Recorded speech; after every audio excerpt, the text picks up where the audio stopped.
Hello everyone, we're back. We're back with the hills are silent.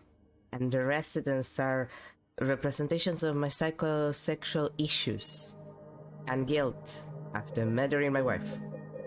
Well, James's wife, not my wife. Not my wife, James's wife. Are we on yeah, we're on window capture. I moved the screen also so it's slightly easier for me to see if something fucked up is happening on the screen. As in, OBS is fucking around. This should simplify the process and avoid issues that sometimes I don't notice because I have it at the corner of my eye.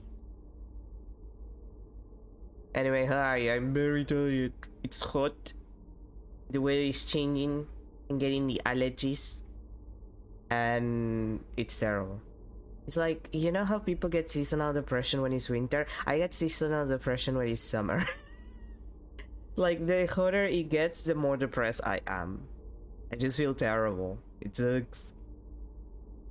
Meanwhile, when it's cold and dark, I'm just like, yeah, this is my vibe. This is where I need to be. This is where I feel good.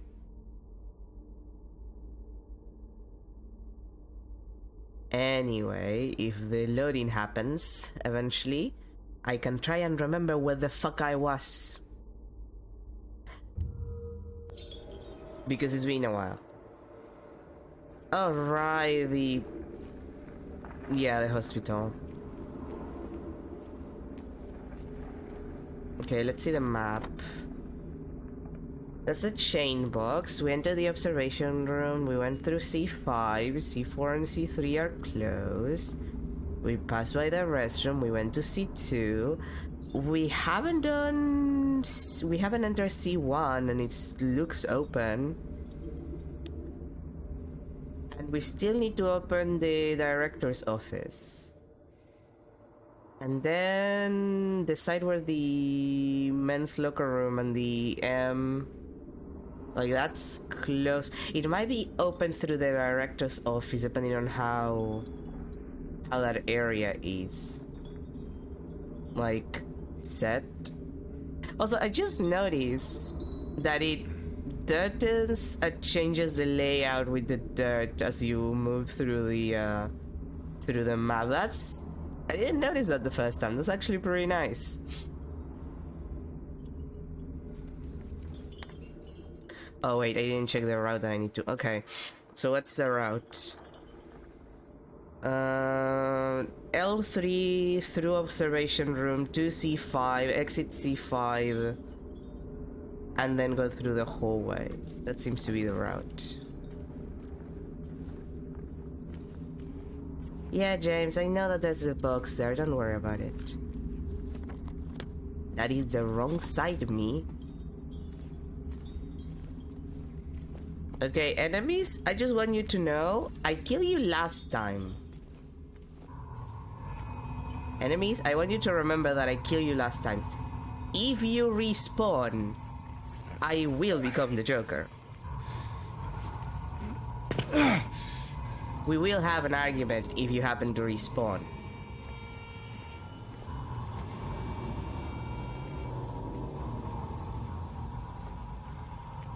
Because I don't like that idea. I don't find it very cash money, nor demure.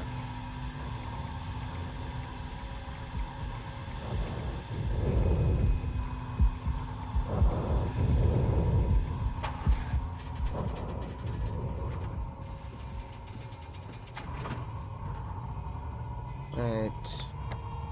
Yeah, C4 and C3 are close. Okay. Well, close. There's not even any doors. Yeah, like that. You don't respawn. If you respawn, I will lose my mind.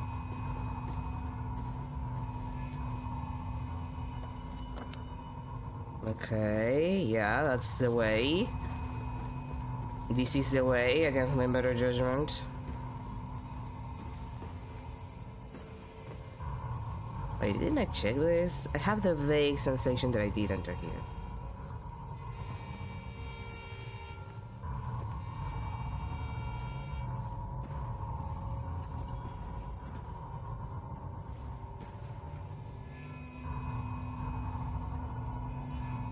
Did I? I mean, you're dead, so I might have to do that, but I'm not gonna lie, it's been a while, and I'm bad at maps.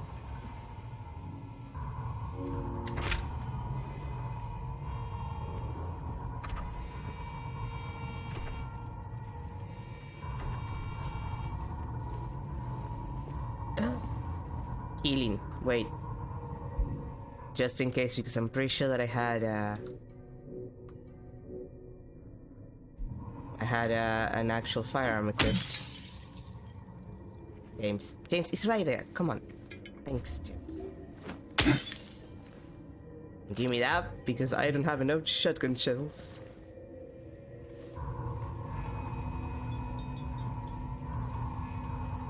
I'll listen to your recording in a sec.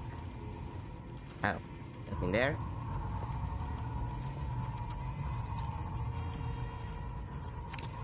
See, there'll be no pain anymore. No pain, no pain. Okay, I know that this is the other world and they do freaky shit all the time. But I want to point out, this is written in like a writing machine. Like I can't think of the word in English anymore. But you know, the analog version of a keyboard, you know, with the ink and shit. Like, you know how you have to, like, you know how much you have to pass a page through in different positions for you to be able to do this shit? Like, this is not easy. Like, I get it, Otherworld, but also... Oh. Okay, then. Yes, that's it. Fine, I listened to the freaky recording.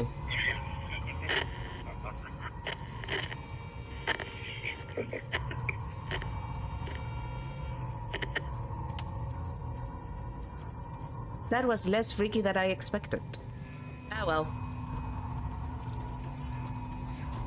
Going up the ladder.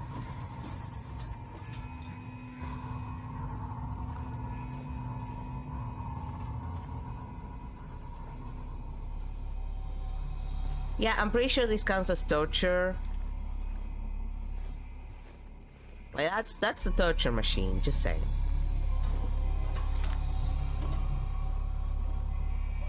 Okay, that should be a healing item, and it's not, and I find that offensive.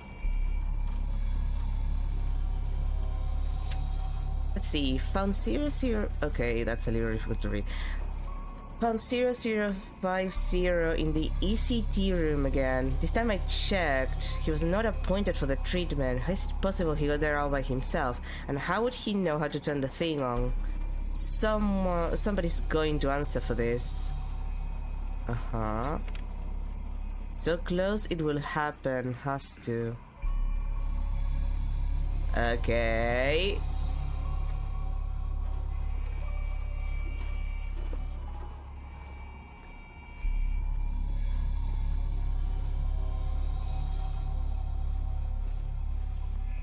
I have no idea how to manage this, so I'm gonna leave it for later.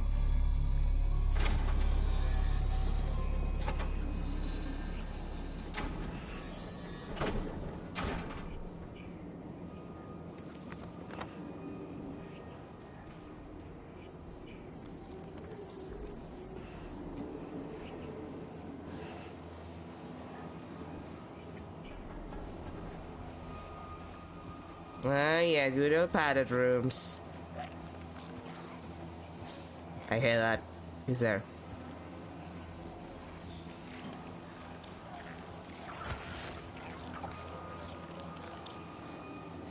Game? I can hear that.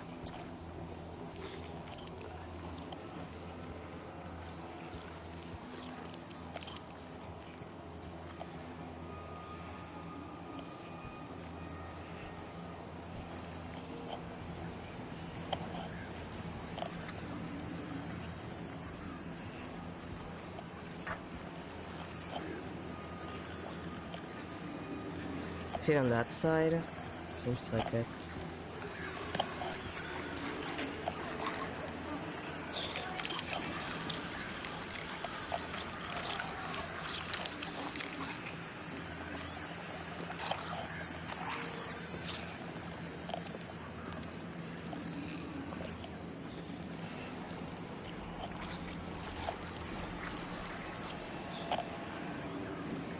This is...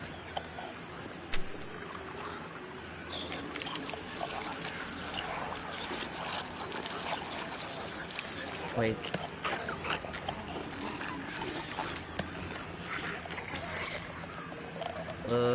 I'm in a bit of a situation here. What do I want to kill first?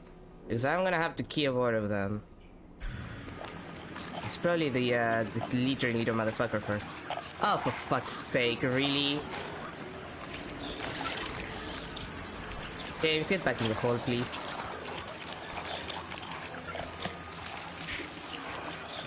Maybe this is aggro them and wait for them to crawl past the whole situation, actually. Maybe. We'll see. Like, I know that they can pass through these holes. They've done so before.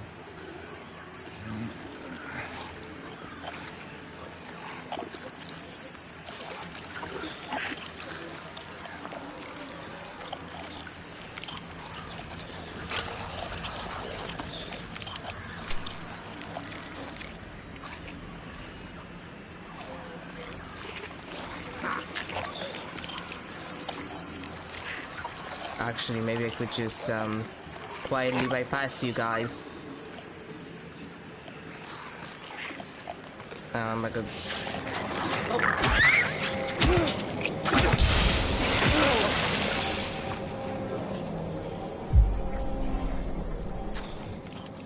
Well, that was a useless endeavor.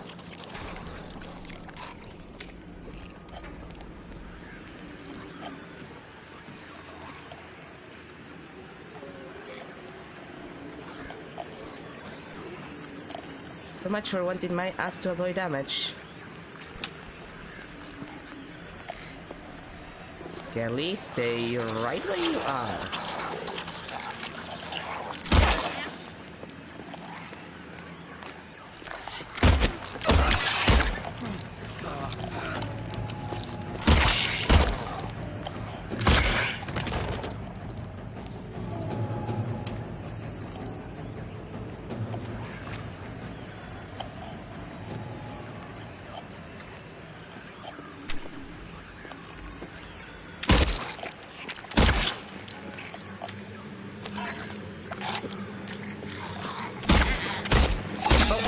Wait, how did I fail all of those?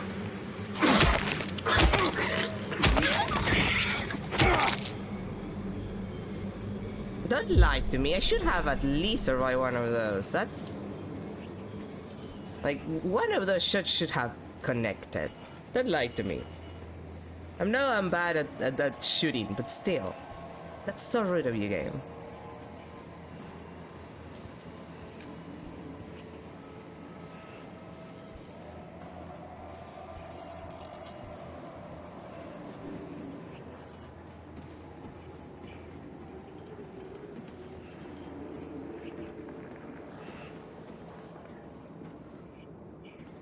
Booking my way downtown.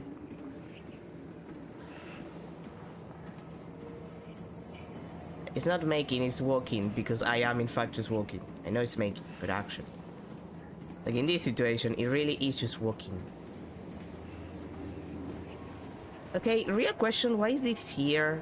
If I can just do a walk around, like, do you expect me to just like run past the enemies when they like follow you? Bluer?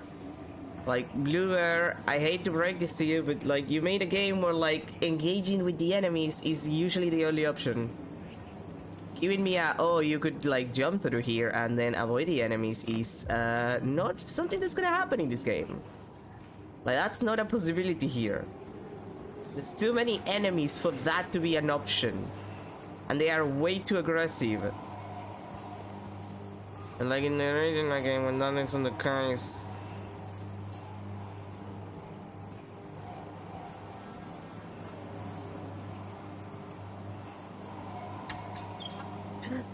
Delicious helping.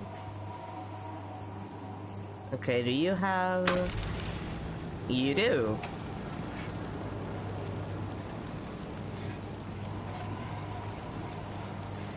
That's some Dead by Daylight style convenience.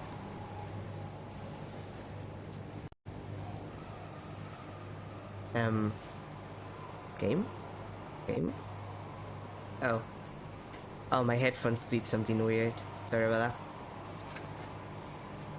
I won't rest until they are solved. I won't rest. I can't rest. I don't know how anymore. Okay. Maybe you're suffering from narcolepsy. Well, no, that's the opposite. What's the opposite of narcolepsy? Well, whatever that is. I forgot what it's called.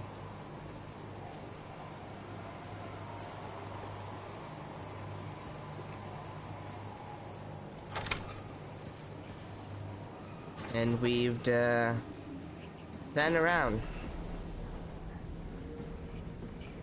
We've gone around the place.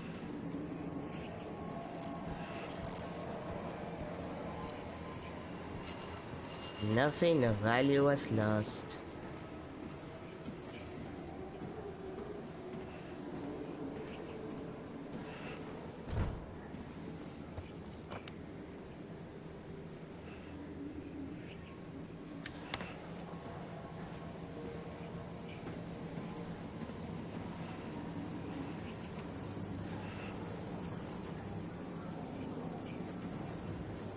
Yes.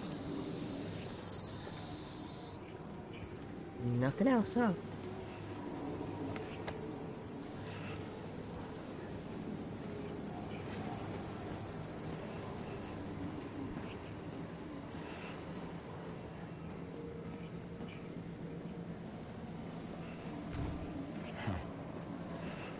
Huh.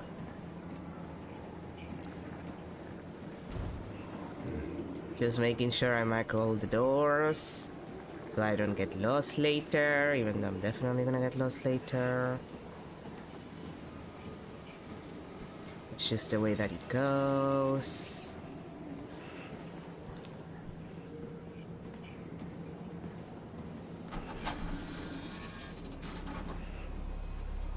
Okay, that's turned on. I don't suppose there's any notes around about how to control this thing. Because, I don't know, I fear doing things with electricity. Wait. I heard something. I think there's someone at the door. Give me like 2 seconds. I'm gonna go check.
Alrighty. See, Miss Oliver, that there was in fact someone at the door.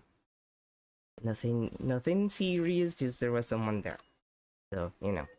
Anyway, back to this shit.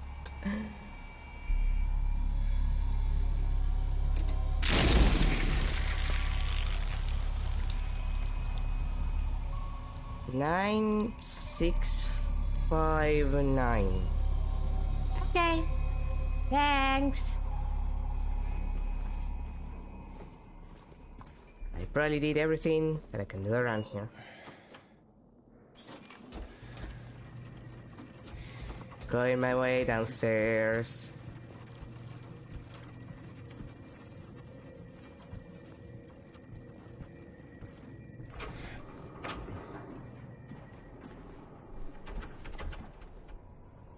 Wait.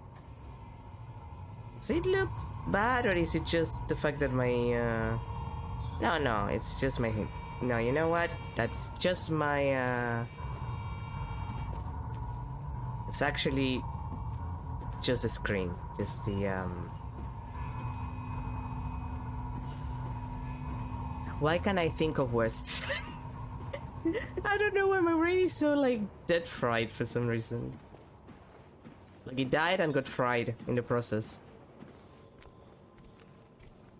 I can't think of words. I can't remember words, basic words. But yeah, no, the color is fine. I'm pretty sure the color is fine. It's just a screen. Okay. Let's see. Well, it's probably the first one. Like it's probably this one, right?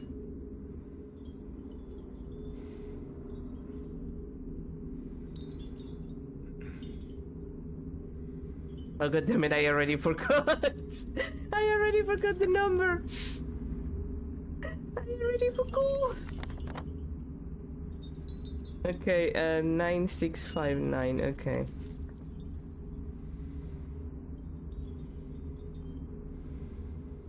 Nine, 6, 5. Okay, so it was that one. I'm smart.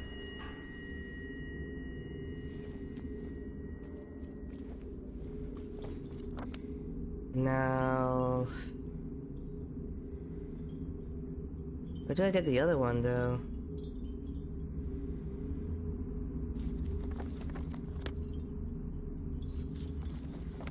I guess we haven't gone to the basement. Or completed more of the first floor.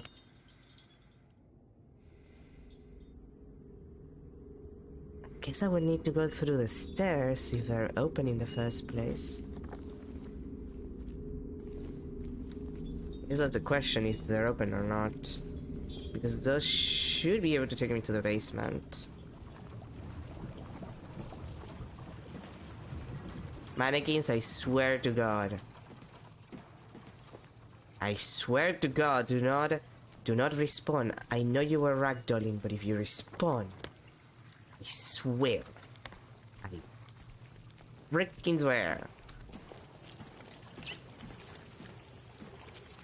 God, I don't like those sounds.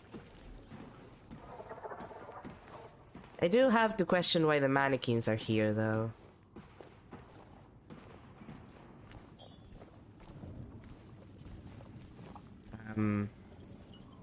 Okay, I need to go up. Because, like, it's one thing if they're in the apartment building, but, like, it's a little weird that they're everywhere. Like, yeah, I get it, it's just James' psychosexual issues. But also... Gan bula.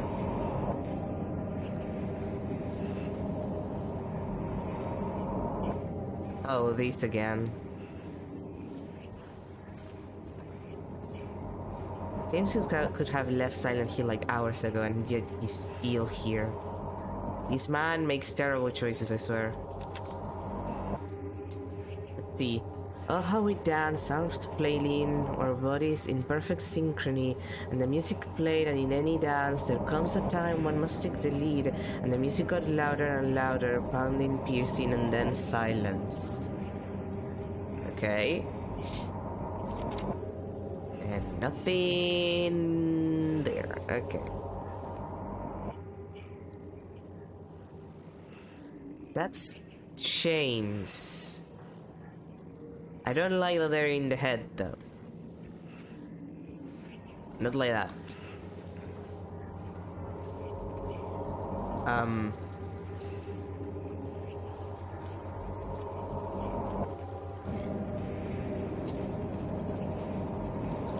This is what the people call kinda freaky. Instrument of four. That's what we're calling it. That's what we're calling it, James. I mean, I guess yes, but also.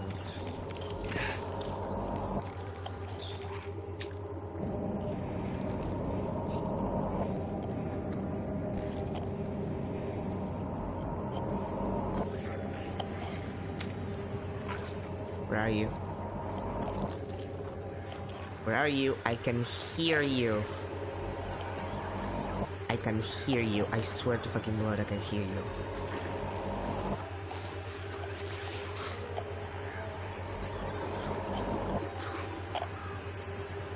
Where are you?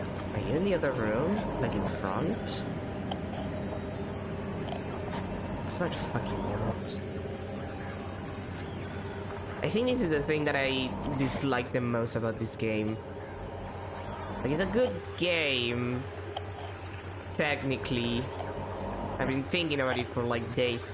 It's not a bad game. It's probably the most competent thing that Bluebird has ever put out. Like, at this point I'm waiting for something to jump from the ceiling. It's probably the most competent thing they put out, combined like storyline plus aesthetics. Like, by far the most competent thing they've ever put out.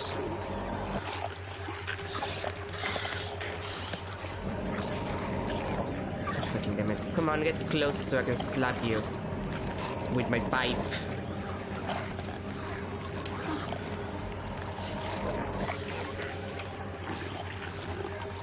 But I'm not gonna... Oh. God damn it, I didn't get time to fucking... I hate that thing. I do want to get the leave ending first, so now I have to be nice and heal myself and waste healing because of you.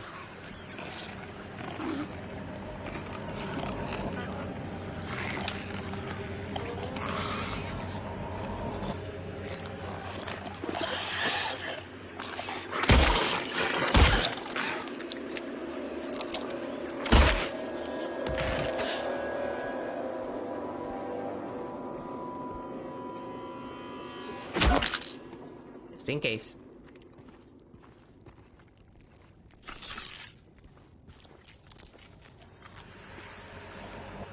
What was that?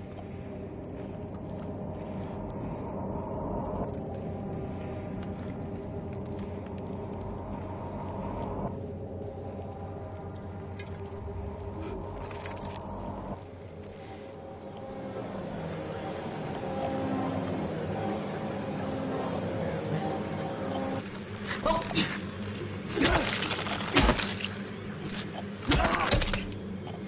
Fucking mannequins!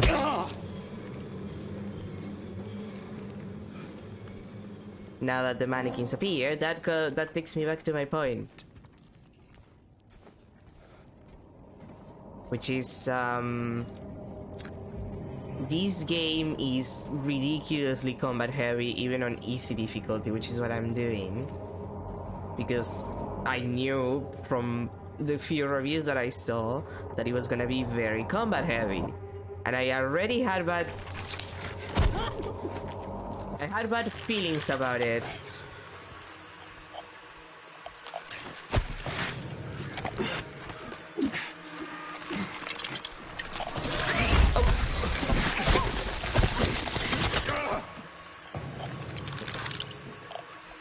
Yeah, like that.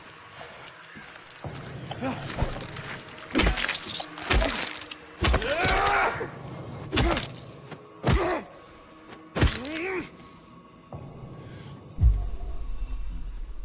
that's the thing about like the Silent Hill series in general. It's not particularly combat heavy.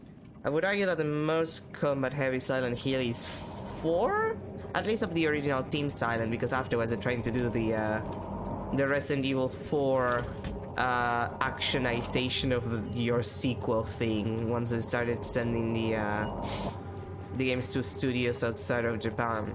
Like once Team Silent was the one in charge, there was a lot of that.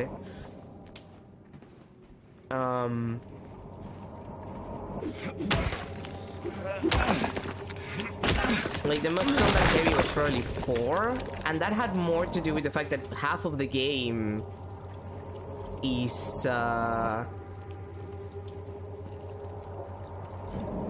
basically you taking someone else's places and you have to keep them safe. Fucking hi, Aileen. I don't even hate her character, I just think it's annoying that you have to like keep her safe, or else you're gonna get a bad end or a game over. 4 is hard, mostly for the jankiness of it. Like a lot of it is just ridiculous. What a thrill.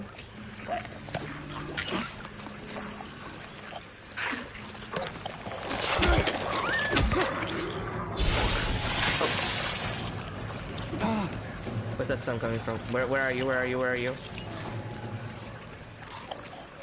I can hear something. Come on, game. Like,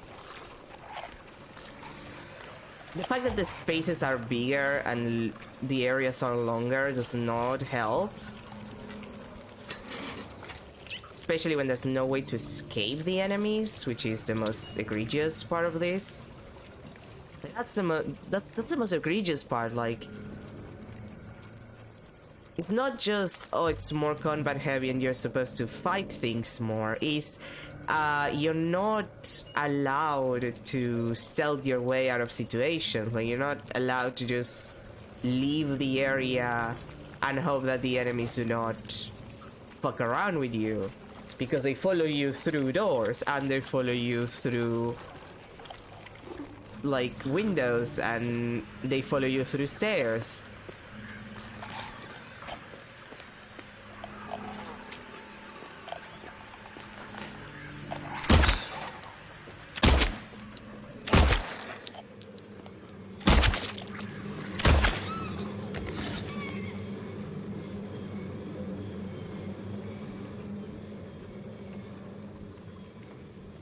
Like the baby carriage thing in the apartments is the thing that it's most obvious to me, because that you see most people, like speedrunners, people who have played the game more than once, like you see that part of the game in the original, and you're not gonna do the combat there. There's 3 enemies on a small space where you're basically trapped, and it's just not a thing that you would do.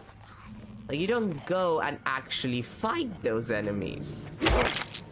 It's early on in the game that you don't have the resources to be like, yeah, I'm just gonna waste like my life doing that. You don't do it. You don't think about it. You're just like, okay, I'm just gonna run past them, get the item that is obviously there to continue, and then move on with my life.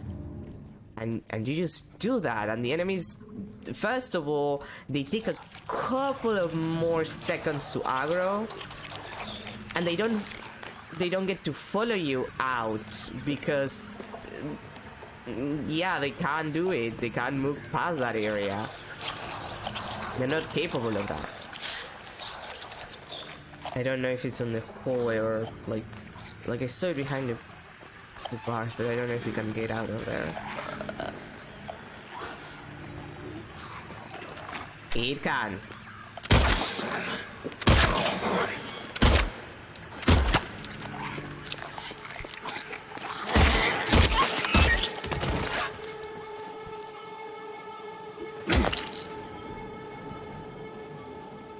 Like, see? Like, that kind of shit, like, I probably could have stealthed my way out of that kind of situation.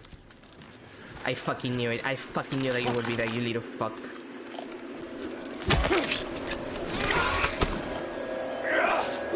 Bit closer so I can hit you.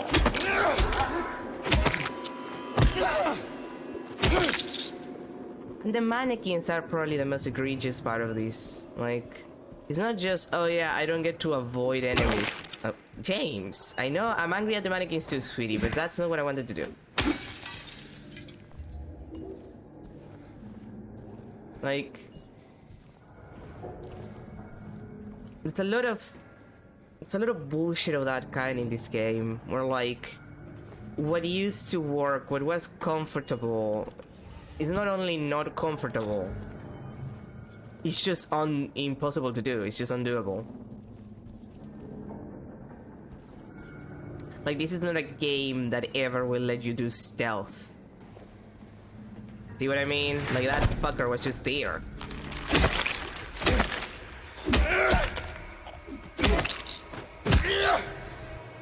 Like, I already fought one of you there. Why is there a second one?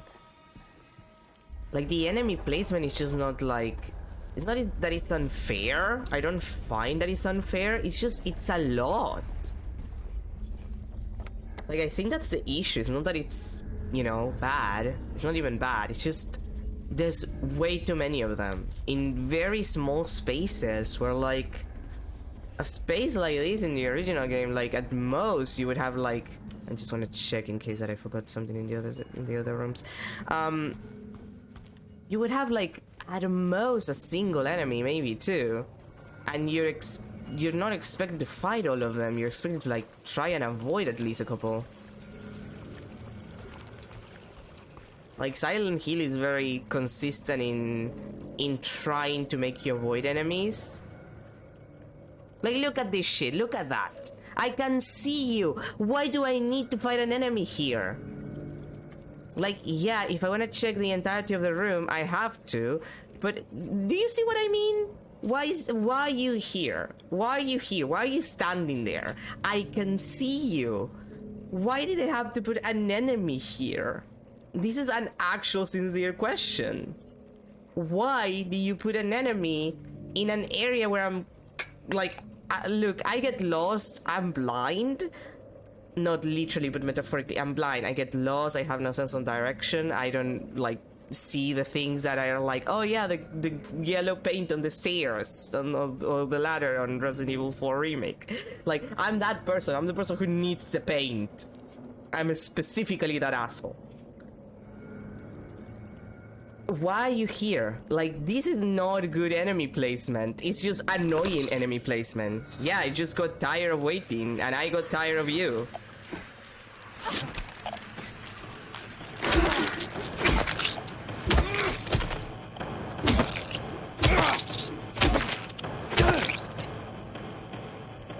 Like, see what I mean? Like, he just stays there and does nothing, and it's just like, okay. And it's a room where there's nothing either. So, like, why is it there? It's not even guarding an item. It's not even guarding anything of value. It's just there to be annoying, to make you waste resources. Like, I don't know. I feel like that's bullshit. I feel like that's a lot about the enemy placement in this game that is just... sincerely kind of just there to annoy you. It's not there to be fun. It's not there to, like, do anything. It's just there to be like, hey, the fighting is actually good in this game. It's not janky like in the original. And I'm gonna be like, well, yeah, I'm not gonna lie. It's not janky. It actually feels pretty good. That doesn't mean you have to make me use it all the fucking time, Bloober. Just saying. Like, at this point, I know where they're gonna hide.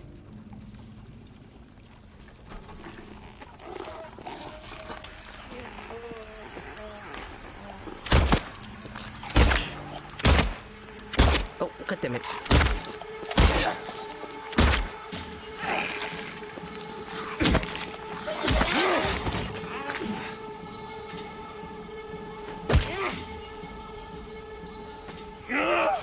Are you are you shaking because you're ragdolling or? Yeah, no, you're ragdolling. Okay.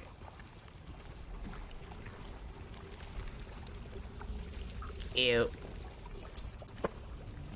But yeah, like I don't know. This is just kind of bullshit to me. Like, it's not even a bad game. It's just trying too hard. It's like it's trying to do Resident Evil 4 too hard, and I'm just like, yeah, you know what? If I wanted to play Resident Evil 4, I would be playing Resident Evil 4. Like the vibe is different, Bluer. I don't know how to tell you that.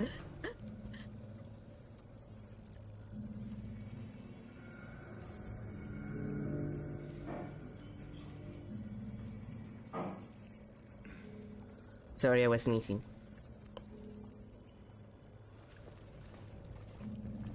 Like the vibe. Oh god.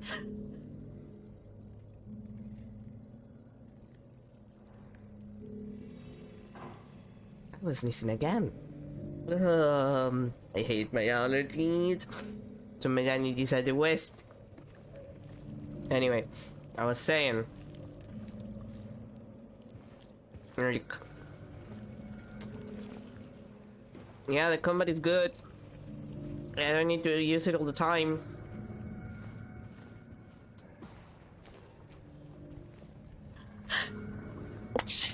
Oh, god damn it.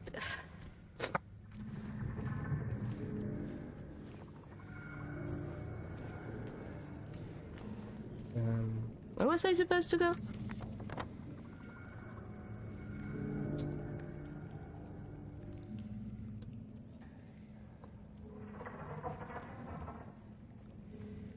Alright, there's a locker room.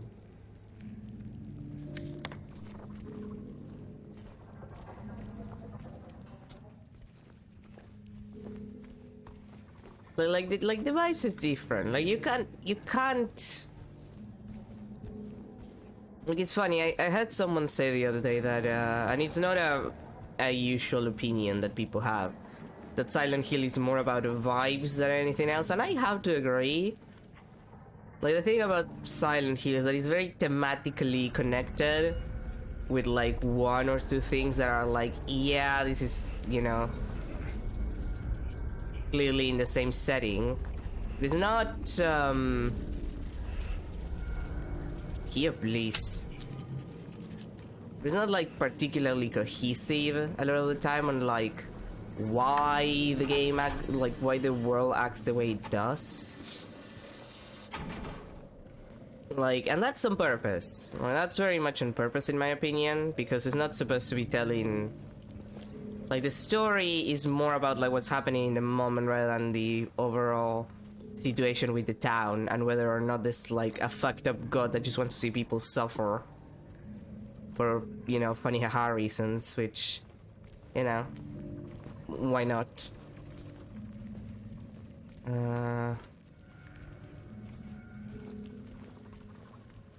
Why wouldn't you? But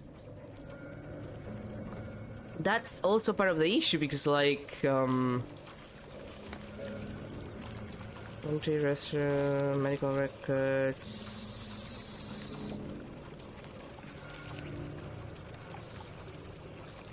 I mean, let's just actually no.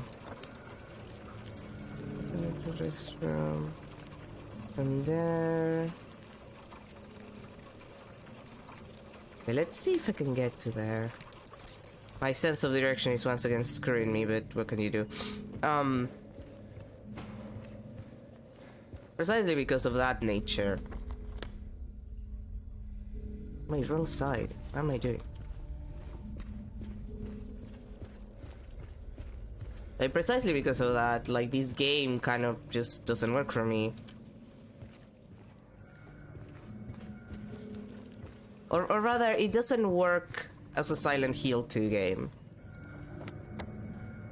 I would argue that it works pretty well as a game. It even arguably works as a Silent Hill. Even though I think the actionized nature of it is not good. It wasn't good when other games were doing it, and it's not good in my opinion now. Like, I don't find it compelling in comparison. Like, it loses a lot of the tension, especially when I keep getting lost, which is partially my fault, but also, I don't know, game. You made the areas less navigable for me. Yeah, no, I don't think I can actually get to there, goddammit. Like, I'm not saying that I don't get lost in the original, but by all means, it's less often than in this one.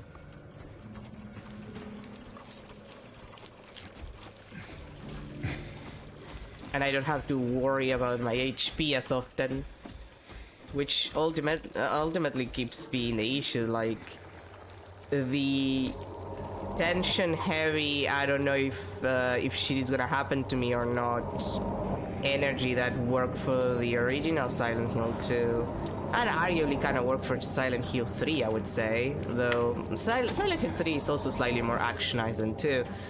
Just a tiny bit, not enough really, but just a tiny bit.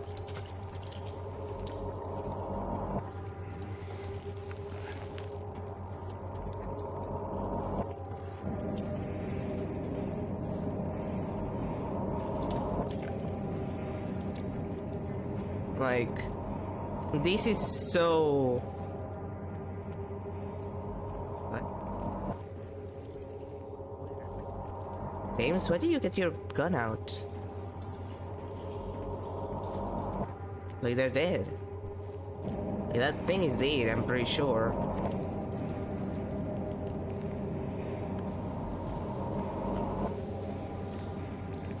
Oh, there's something there, which... okay. Like, it's so heavy on that there's some amount of it that I cannot take seriously, I suppose. I guess that's the feeling that I end up having at the end of it. It's just like, there's some shit that I'm just like, okay. Like, I don't know, I feel like the Pyramid Head grabbing you and throwing you down to the area you need to get to Laura. I feel like that's a little too much. Especially when you, like, I don't know, in the original, to get to the other world, you get thrown by Pyramid Head from the top of the goddamn building and you check it. And, like, the area is there. I didn't check it because I wanted to check like, where the note was first, to then check that area because I assumed they were gonna do that. And then it just doesn't throw me out of there. And I'm just like, okay.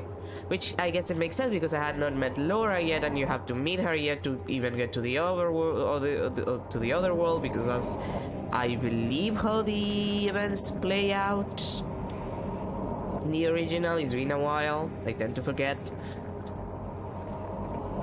But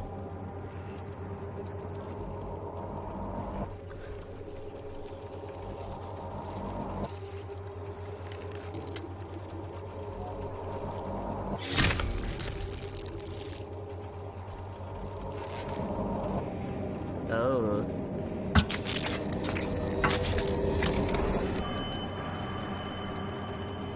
That's Lapis Aiki.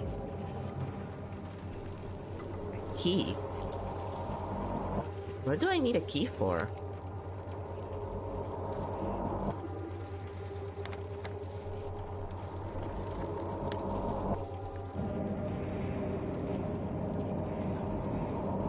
Well, the pharmacy is locked, the locker room is locked.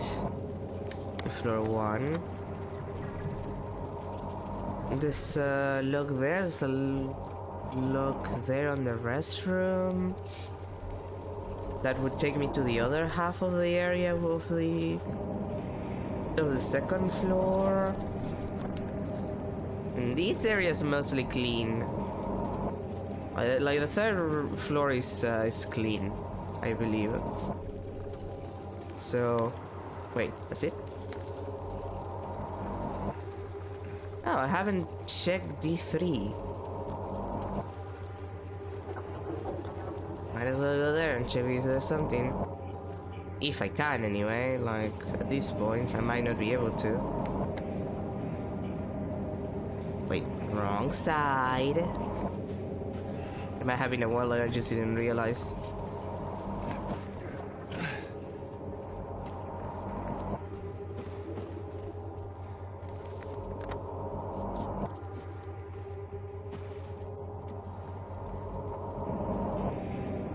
Wait. Oh, this is the 3. Oh, I didn't even realize. With the fact that it's like broken and shit. Oh well. And it's clean. The floor is clean. We can avoid going here for the rest of the game. You tend to look at me. Look, I don't do this because I want to, okay? I do this because the game wants me to.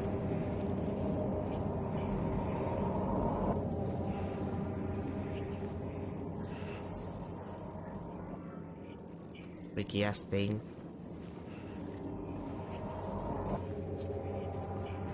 But yeah, the vibe is a little too much on the yeah. You're gonna have to fight people to a point where it's, I wouldn't say overwhelming, but annoying.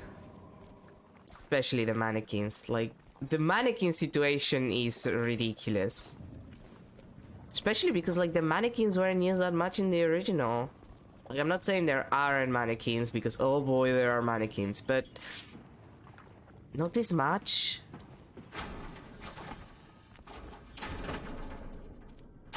You have to do that. It's freaky. It's freaky game. Okay, we're back here. Actually, is the key for the center of this? Oh, it is. Okay.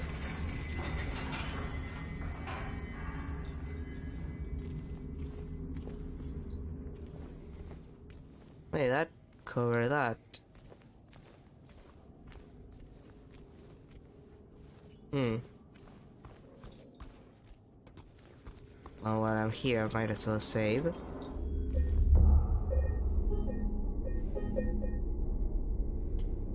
Just in case.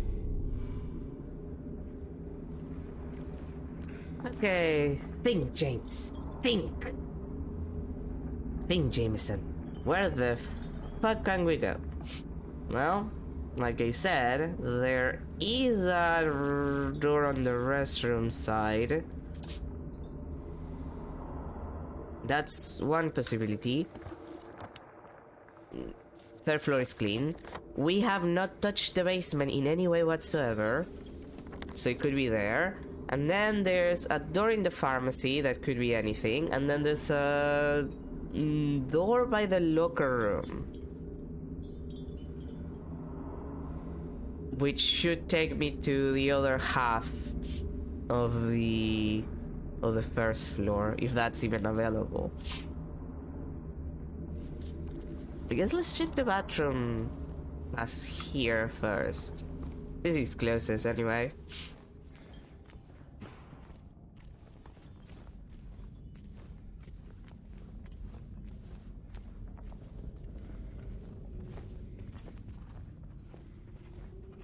Alright, this. Right, I forgot that I didn't even jump here. I remember moving this and then never checking it. Like an idiot. Oh god, really? Immediately? Girlies, we really need to talk about your placement.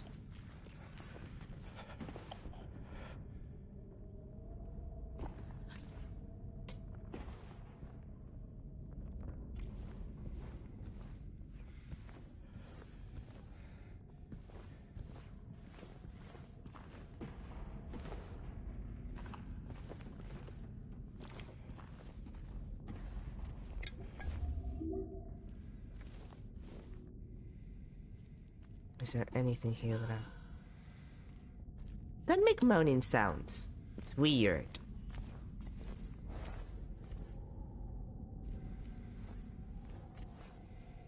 You can only make moaning sounds if someone is making weird porn of you with So's filmmaker. And in no other situation. Because then I am expecting you to be making those sounds.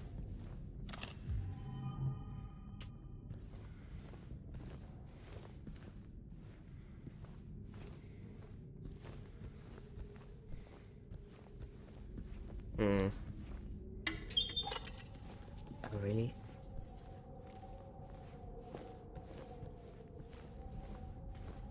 This is the whole...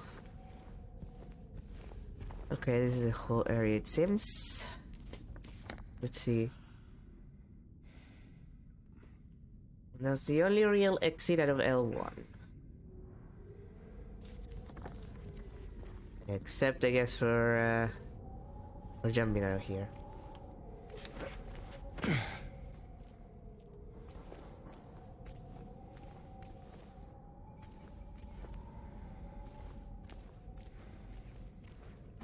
Come on, game. I know that you're gonna jump scare me with a goddamn mannequin. Where are they?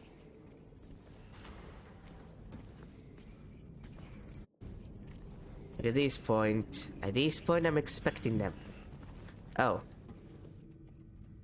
It's broken.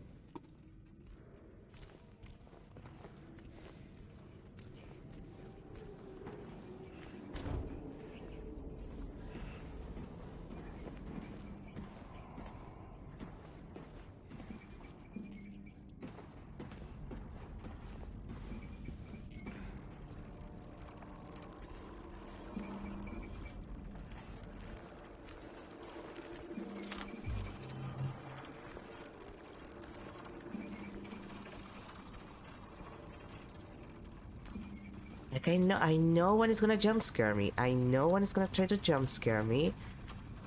So I just have to, like, keep on my toes. For any silly, funny, haha, mannequin shenanigans. They're not even good at their job. Like, the first time that they hide to scare you. The first time they do that shit, it's like, okay, yeah, that was freaky, that was cool of you. Very impressive. By the 20th time, you're just kind of like, okay, guys, I know you're there. Can you stop? Alright, that was in the first game. I don't remember much of the other world. Like, the hospital, I do remember a decent bit, I think? Otherworld Hospital, on the other hand. Not my finest area.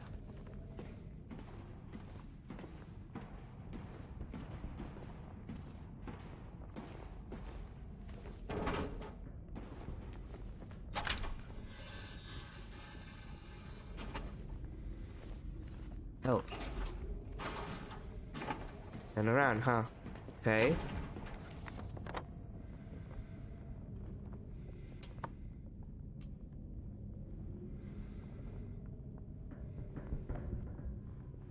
Well, that's an issue because I didn't find anything. Well, I guess I haven't entered the men's locker room, if that's even available. Guess I'm gonna...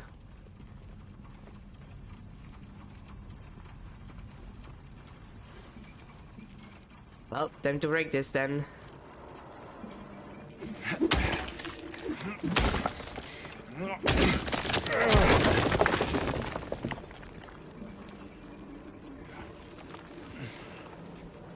Should have remembered that I can do this.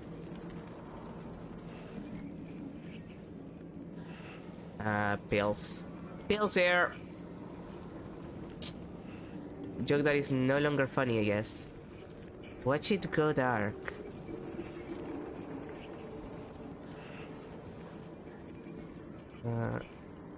James, please? Thank you. And yeah, they've been watching me. So many pills they fed me. When a loud hour comes, I tremble every time the night falls. And nothing on the back. Just watch it go dark.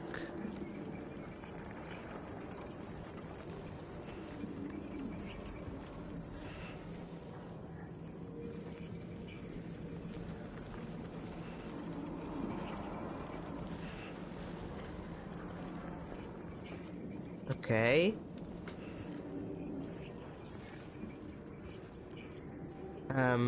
I don't know what you're expecting me to watch though.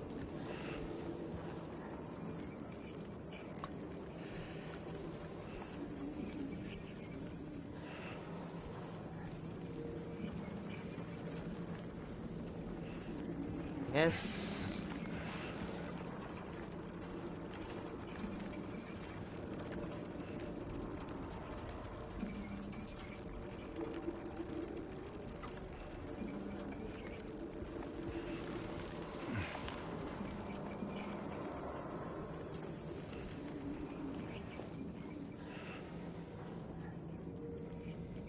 Yeah, that hasn't changed.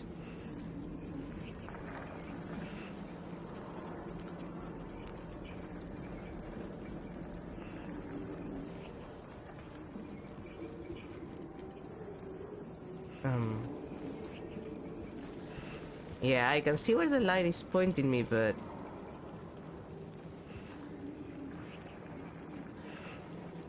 Okay, and there... I'm not covering it, really.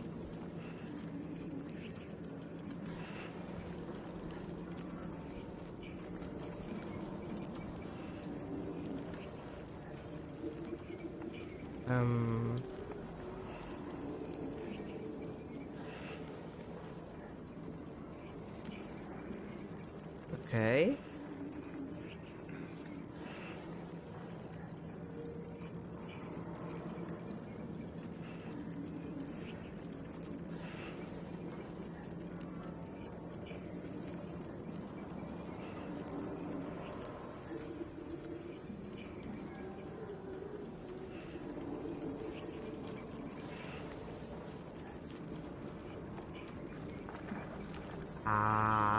Okay, you confused me this time. This is the first one that I'm sincerely kind of confused.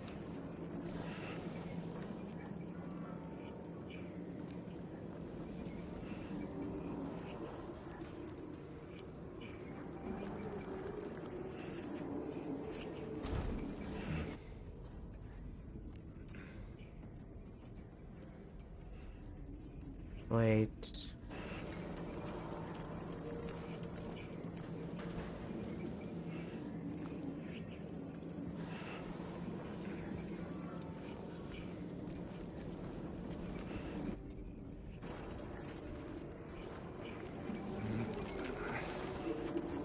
Do I need to, do I need to get a hand mirror? Because usually that's kind of things is like... You redirect the light into the direction that you want to see. But I would need a mirror for that, or any other kind of like reflective surface. That's the only thing that I can think about.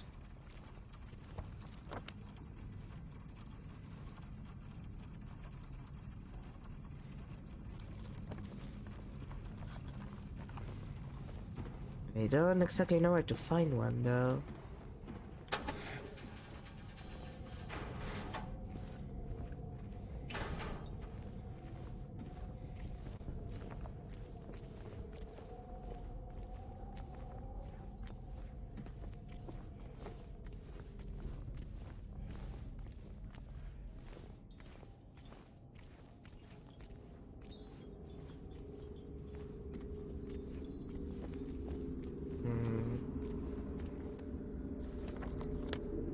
Let me think. Part of the director's office is just blocked, so it's not accessible. The utility room and that elevator is also inaccessible. Oh, that is basically inaccessible.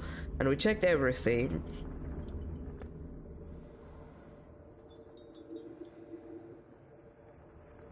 Wait. I didn't actually check the men's locker room. Oh no, but that's also inaccessible. God damn it. Stairs are inaccessible.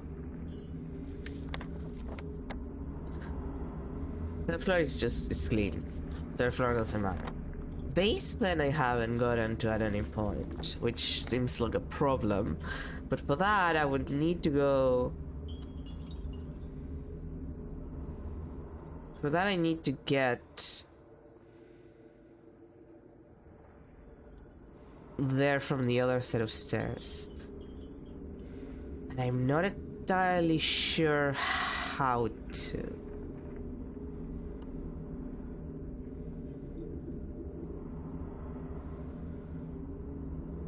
Like, the locker room seems to be the only way that I could possibly get to there.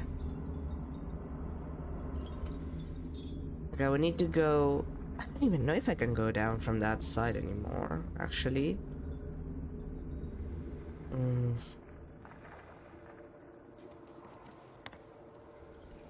I do that?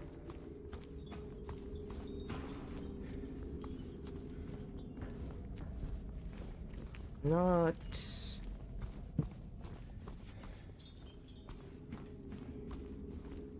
I think it's possible, actually. Especially after dislodging the chain there. Yeah, no, I don't think so. Because that's the original, like, first save point, and that's no longer available to me. Yeah, there's a hole. I'm kind of screwed with that there. Okay, you know what?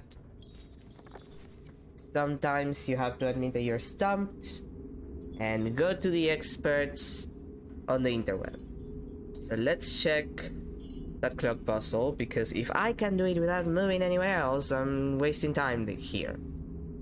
Okay, let's see.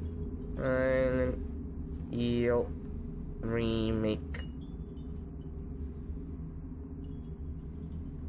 Hospital clock.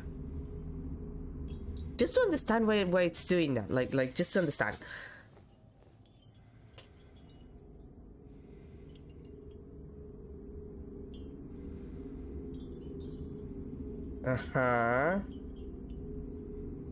Yeah. Look, it's not an obscure. It's calling it an obscure puzzle. Come on, it's not that bad. I'm just stupid.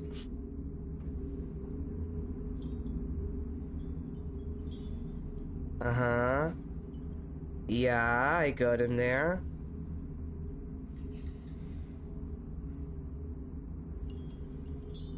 Yeah. Yeah.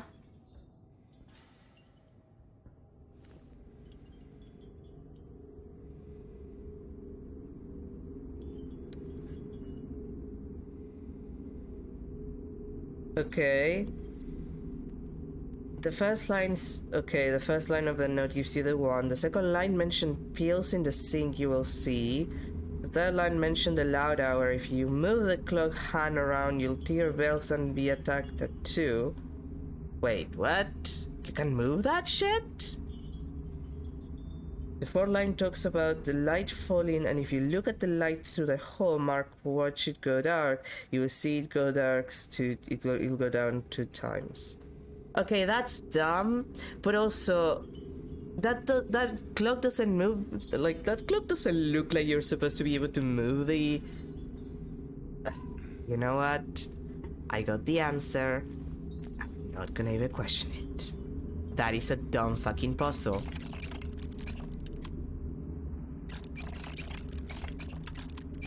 Like, it makes sense.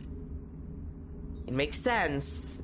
Although the clock thing is dumb. The clock thing is dumb because it doesn't look like I can move that. Like I can interact with it really.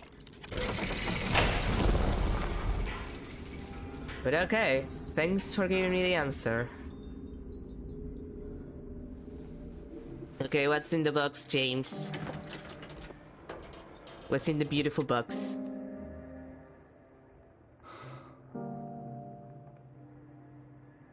What?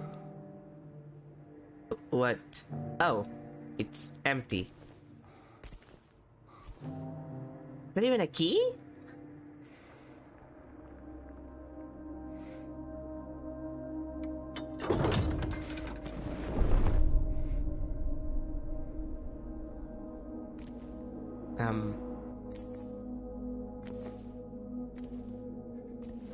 high virgin-esque fear.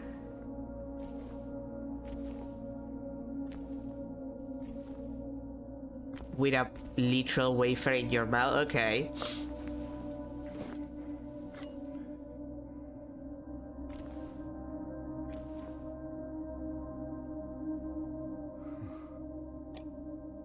Well, I guess it's not a wafer, but it is a button. Well, thanks, ma'am. Oh, and she has... Oh, ring puzzle. She's an angel, no one knows. Only I can see the lady of the door. They cannot walk along her bridge of thread. They fall from the weight of their crimes. Like blooded and ugly corpses. Their sins she devours them. Sin and sinner alike. She saves me, she is an angel. Okay. Back to the elevator, I guess. We can go to the basement now. Hey everyone! Thanks for tuning in! Oh, these. Welcome to another exciting edition of Trick or Treat, where you answer our questions correctly and win a prize beyond your wildest dreams. Or you fail to answer correctly and receive the punishment. Yay! It's all in the hands of our lucky contestant, James Sunderland. James, are you ready to play Trick or Treat? I have a choice. Excellent. Here's your first question. In the early 1800s, a terrible disease spread across Silent Hill, resulting in the death of many of its inhabitants. Their bodies thrown into the lake to sleep forever in their watery grave. How many souls were lost during the plague? 1, 42, 2, 67, 3, 85. Know the answer? Well, you better hold on to it. You never know when it might come in handy. Now, on to the second question. Follow Sanders Street heading east and further on to the outskirts of town. One and only one road will take you towards the lumberyard and the cemetery. Yeah. What is the name of that road? 1, Bachman Road. 2, Munson Street. 3, Wiltsey Road. I think he's Did you Batman. get that? I sure as hell hope so. And for a third and final question, Silent Hill witnessed a gruesome murder a few years back. Yeah. Brother and sister were playing in the road when they were attacked and chopped into pieces with an axe. Yeah, that was Walter. Torn flesh, smashed bones, splattered blood. Yeah, that was Walter. What a terrible tragedy. What a gruesome end to such innocent lives. Yeah, it was Walter. One of the victims was a local boy named Billy Loquet. But what was the name of the other victim? Billy's sister. 1, Miriam. 2, Heather.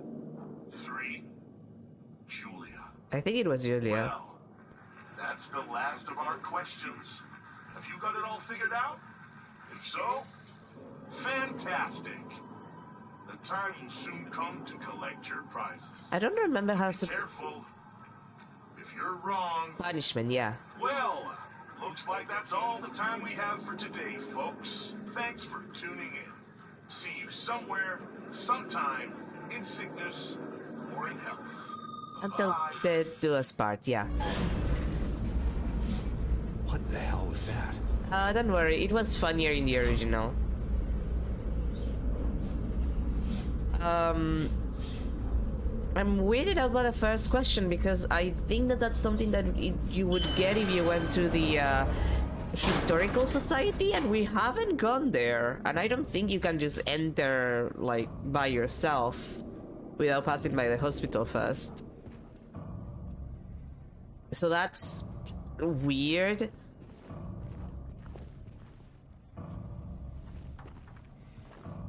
The Julia question we've seen, like we saw the the thing in this area actually.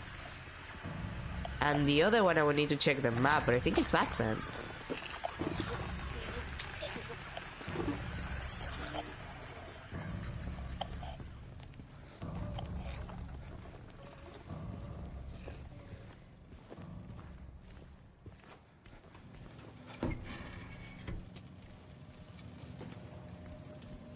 Yeah, they did change the... I'm pretty sure the questions were different in the original. At least one of the questions was different.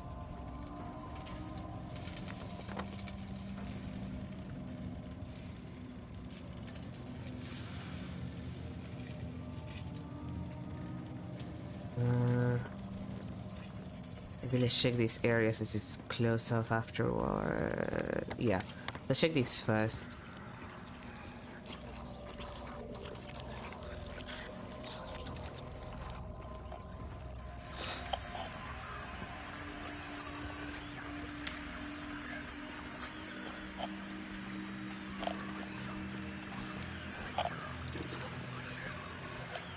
Where are you? I can hear you, for fuck's sake.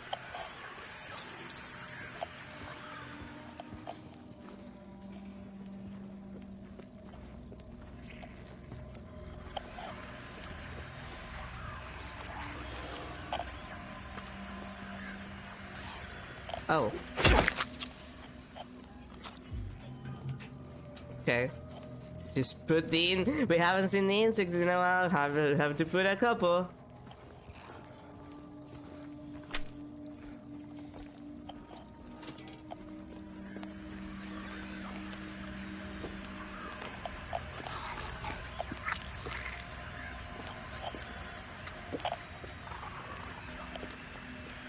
Come on, girly.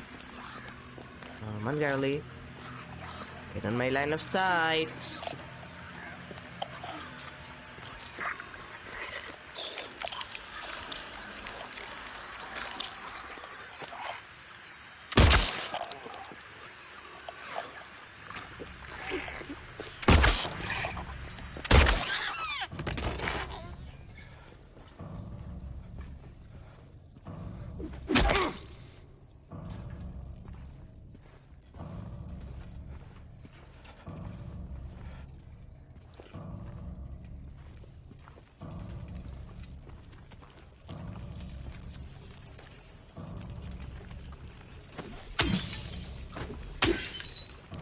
Wrong glass, James. Yeah.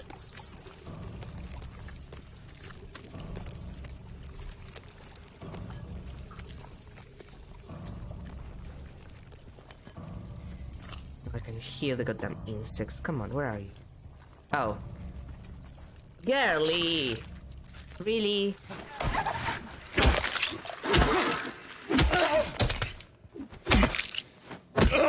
She does a terrible job at hiding. It's like you were just there, just standing like a motherfucker. Extremely unprofessional. Very, very unprofessional of her.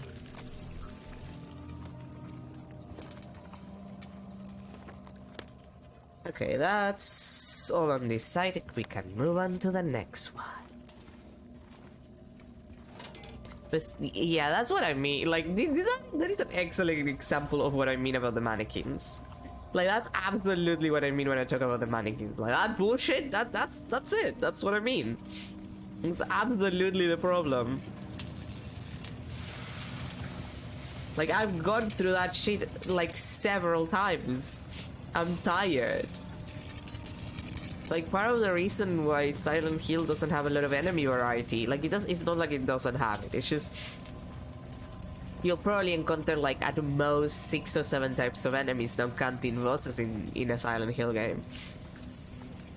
Like, the reason for that is that they're used sporadically to keep, like, the tension up, because it's like, oh, great, when am I gonna, like, start hearing the goddamn radio? When do I have to start worrying about my life, you know what I mean? Like, that's kinda the point, if anything.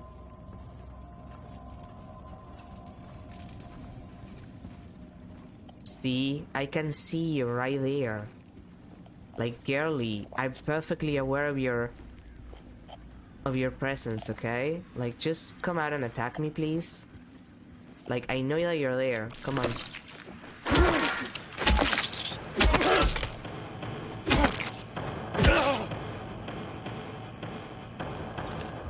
Like, it's not even creepy, it's just annoying. Like, do you have to do that? Do you have to be there?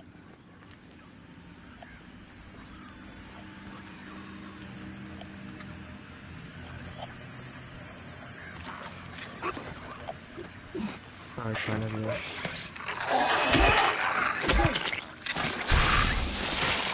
Running away. You're not gonna grab me that time, bitch. And your poison is vomiting.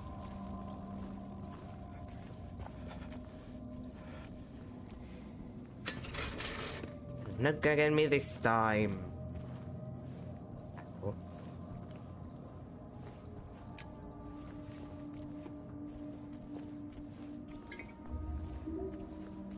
But yeah, it doesn't count as scary if it happens all the goddamn time. It's this kind of desensitization to the entire thing.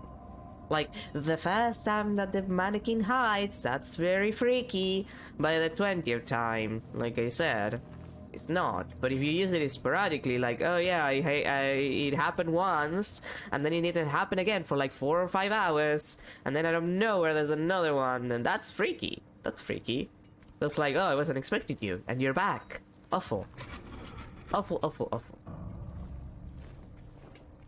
But as it stands, it's just like, why are you everywhere? Why are you always around?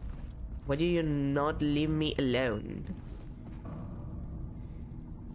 Where are we map-wise? Okay, boiler room 6 we didn't check, and the only entry's on the other side, so I might want to go back to that. Just in case that there's something there. And just in case I forgot something around here, but I don't think so.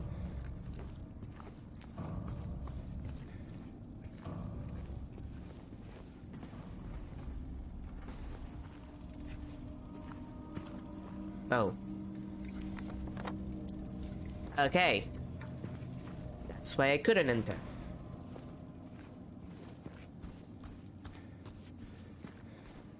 Go figure. Actually, I want to check something. When did we leave Maria? We leave her. We left her at C5. And we haven't seen her again. Lady of the Door. Thanks for marking things up, James. I have to appreciate like that. That's actually something that I appreciate a lot, because I don't remember that in the original.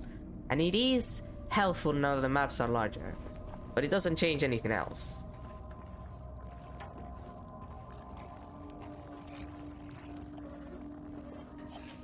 God, I can hear you.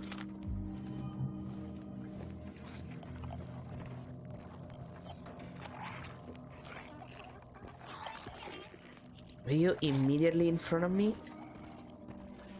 I think so. Okay.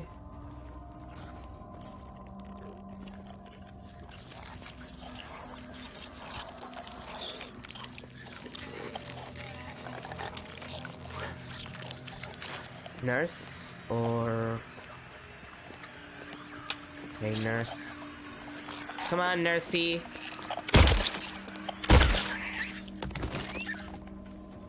Perfect 2 hits on the head. A rarity with me, but always feels good when it happens.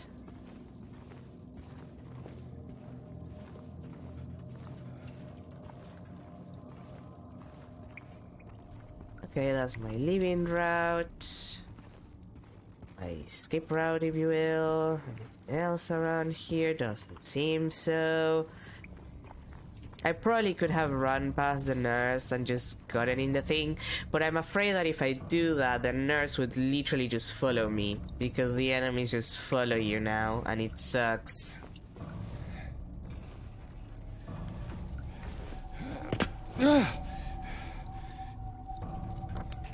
Okay.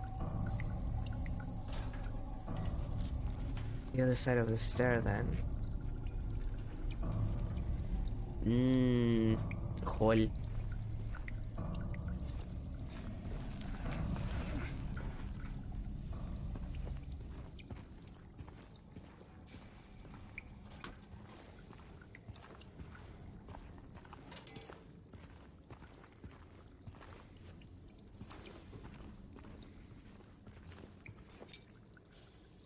First ring. Oh, hey, it's James. you. Mary! Oh, Oopsie. Maria, I thought... Sorry. Anyway, I'm glad you're alive. Anyway? What do you mean, anyway? Carol. I was almost killed back there. I have never been so scared in my whole life. All you care about is that dead wife of yours. Am I supposed to not care care? less about me, could you? No, I just... Then stay with me. Don't leave me alone again. You're supposed to take care of me. No, I'm not. Yeah, my honest reaction to that.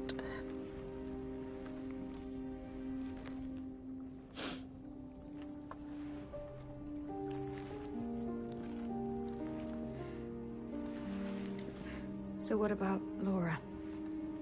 Piece of shit. You found her? Oh god. Yeah, but she ran away. Again. What?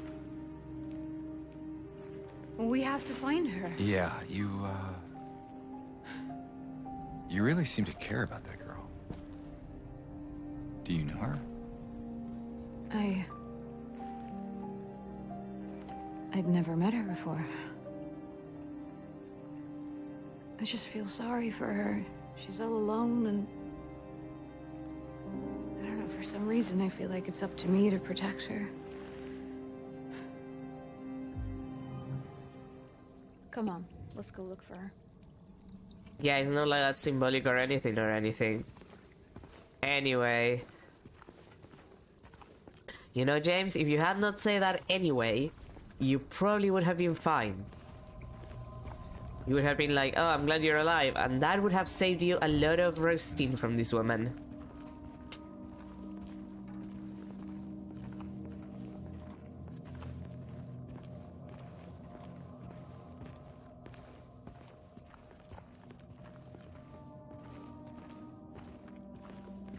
Also, do you not expect me to care about my dead wife? It's my dead wife.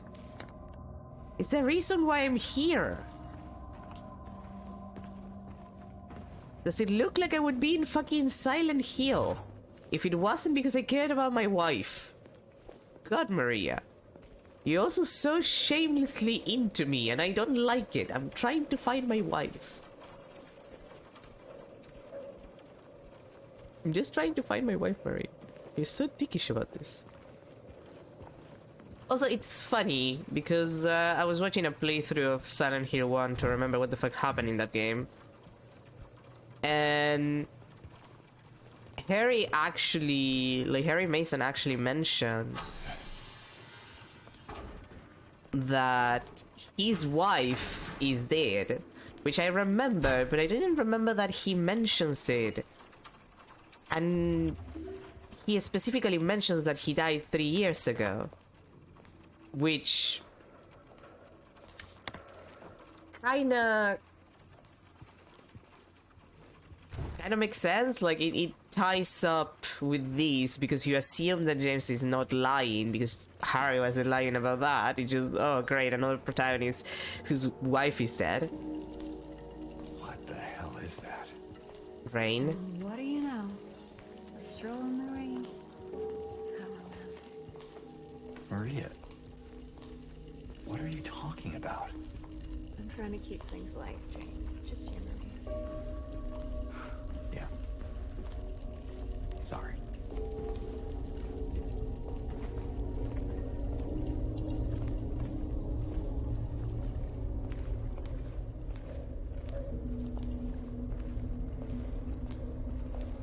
Okay, anything around here?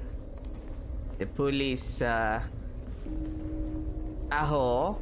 It's just a hole. Okay. It's just a void, if you will. Yeah, no way of going out from this side.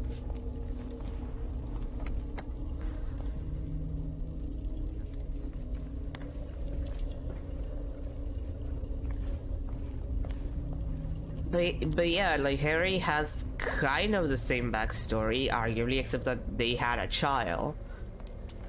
Well, had adopted a child, to be fair. So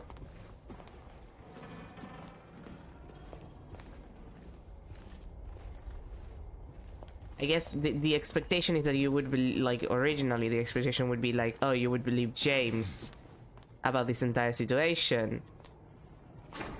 Because, like, why wouldn't you? Harry was in the same position, sort of. And then as the game just continues, you realize, yeah, there's something freaky about this. There's something inherently wrong about this situation.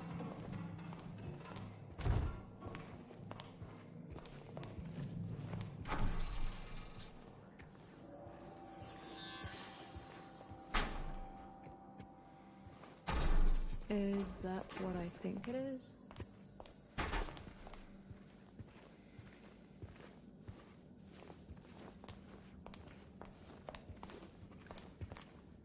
Maybe.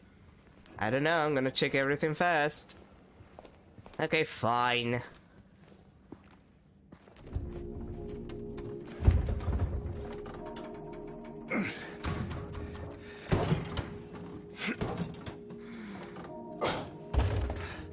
With your hips, Having James. trouble there?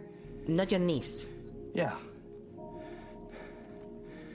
You think you could give me a hand? Me? Yeah. You're supposed to be the big man around here. How's a little girl like me supposed to help? Maria, for the love of God. Fine.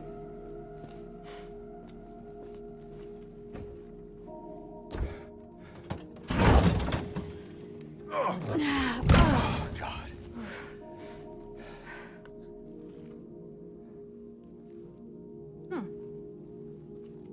What's this?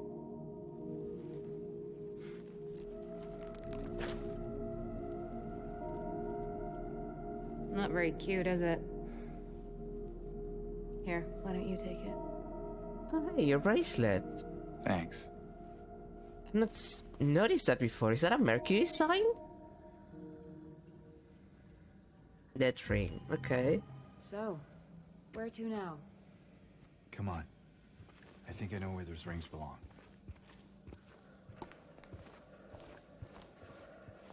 Can I... Okay. Let's see. The patient will become the diagnosis scheduled for them when they'll make recovery, as my aim is always for the entire personnel, especially when their symptoms will become receding with effective treatment. What? Did you forget to translate that, or are you supposed to read weird?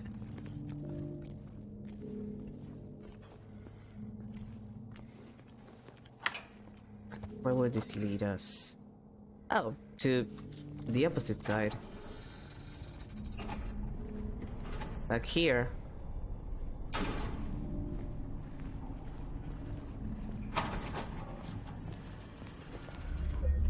Well.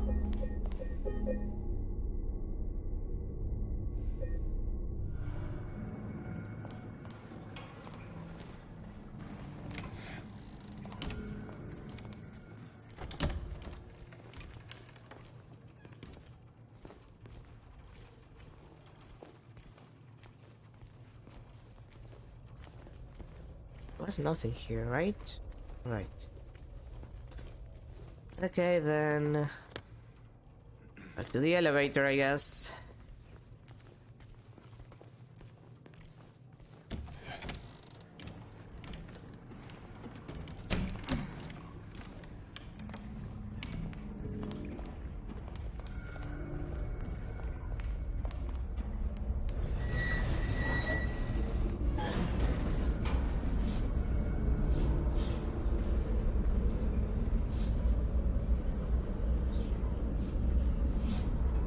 Oh wait, maybe the questions were for the Historical Society. See, we're gonna like have to answer those for the Historical Society. Where was it that it was the lady? Second floor? Second floor.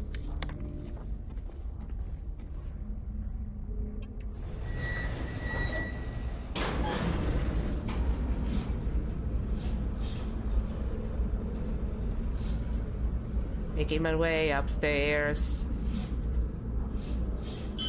Actually, can I change the camera? Oh, god damn it. I wanted to see your bracelet.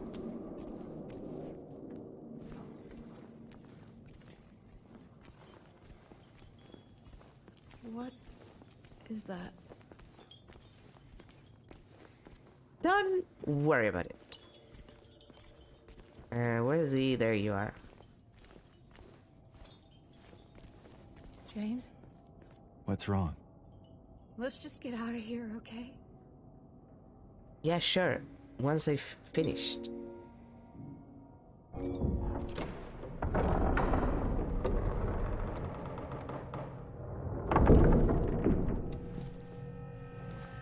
Ah, nothing like creepy hallways. What's wrong? I thought you wanted to get out of here. I know. It's just... something doesn't feel right. It's gonna be fine. Come on. It's gonna be fine. It's not like you're gonna die. It's not like the first sequence where you die is in this area or anything. I say knowing that she dies at least 2 more times. And it's definitely here.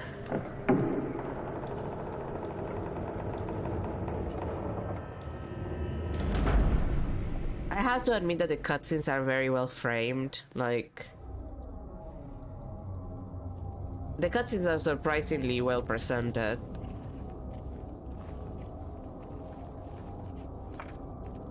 It is done. Seek no more. Oh boy, oh boy. An immediate save point, because there's probably gonna be something here, which I do not remember. Like, technically we fought the boss of this area. Only thing I can think about is the... Wait, no, but that was on the prison, wasn't it? Like the Pyramid Head sequence? In the hallway?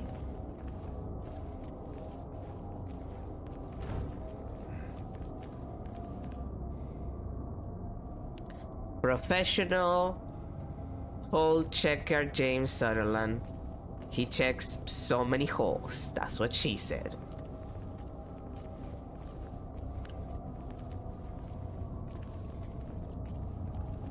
Oh boy.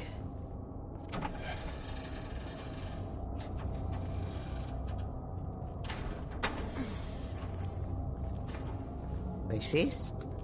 No, this is still not the Wait, no, it kinda looks like it. Is this the part where we have the sequence? It vaguely resembles the area when you have where you have that sequence, but I don't remember now if it was in the prison.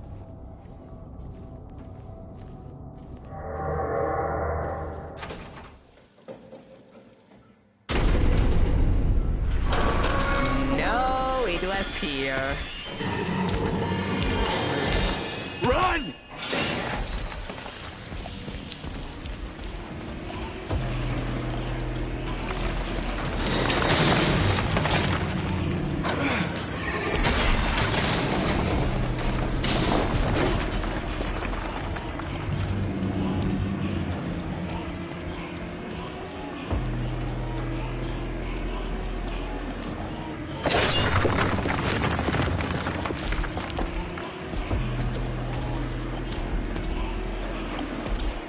An elevator!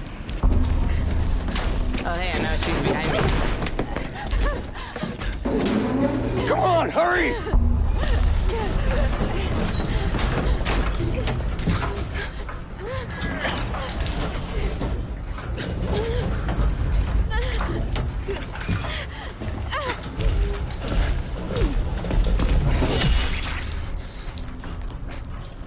And there it is.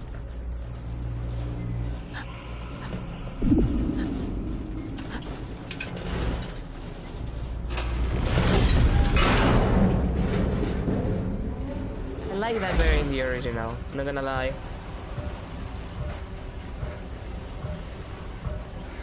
I feel the mood is better in the original for that one.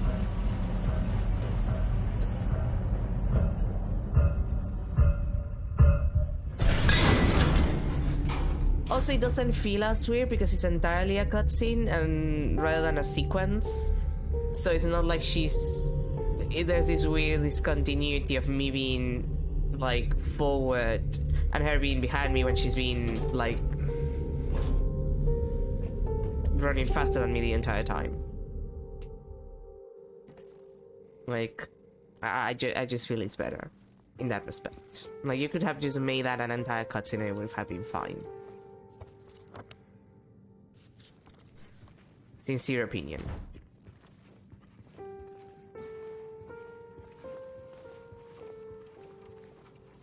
This private hospital is nice. Like, yeah, it's still the freaky hospital, but it's quiet.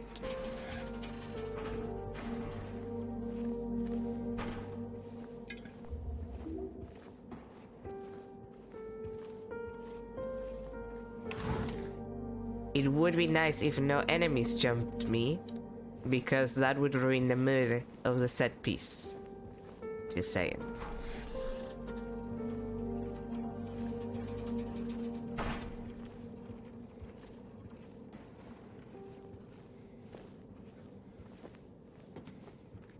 Oh, it's raining outside. That's a hole.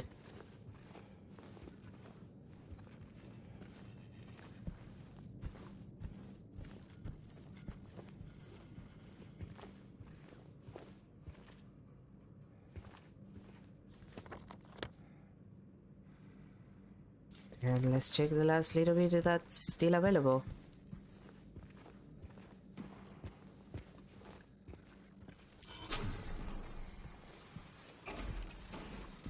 The save point is still here.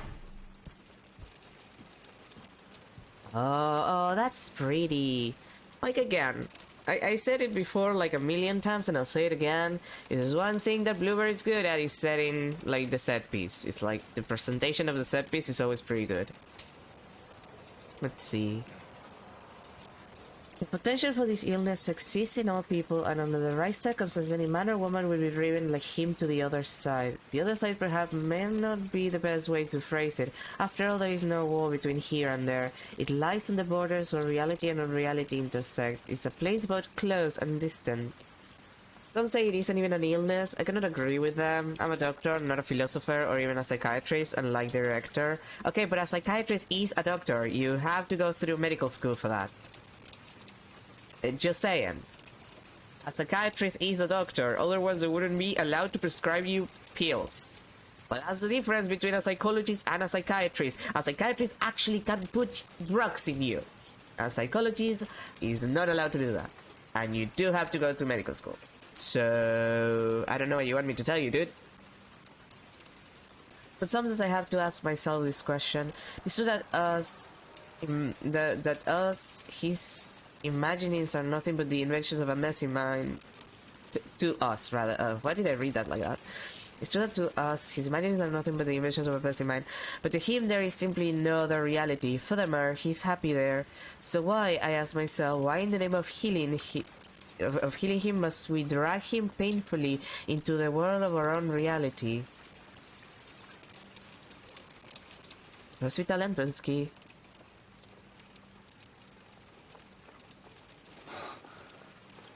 Oh, hi, Laura.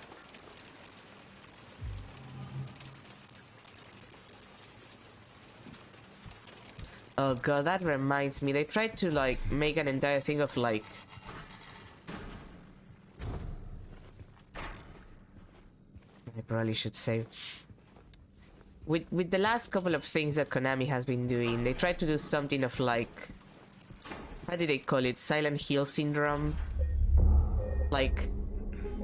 kind of getting this whole idea that Silent Hill could just manifest anywhere, which, like, I don't necessarily mind, but, like, the entire point of, like, every manifestation of Silent Hill that happens outside of the town itself, it's usually because, like, it was either Walter doing a bunch of sacrifices to engulf the world because he wanted Mommy back. That's literally the plot for him. He just has mommy issues. He thinks that Silent Hill, like, the conceptual otherworld is his mother because he has so many mommy issues. That's what happens in Homecoming. Literally, the town where all of these things that were happening has an offshoot of the cult from Silent Hill. Like, it's the exact same religion. Like, that's kind of the point.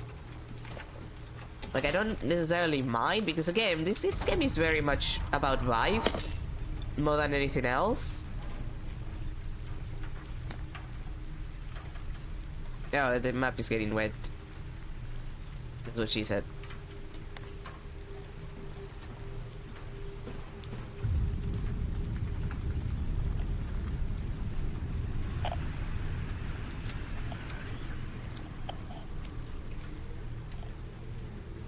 This is the only place where we can avoid enemies, James.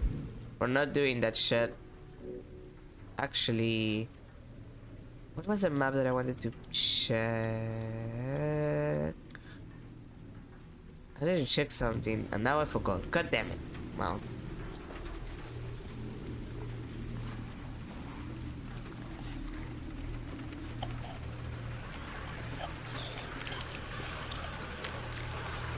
Why are you outside?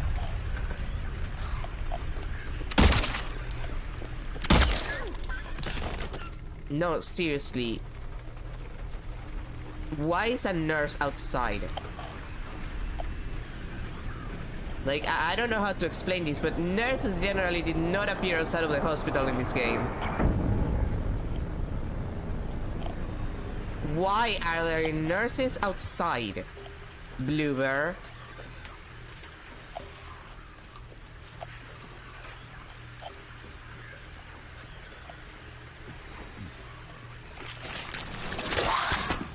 Fucking knew it.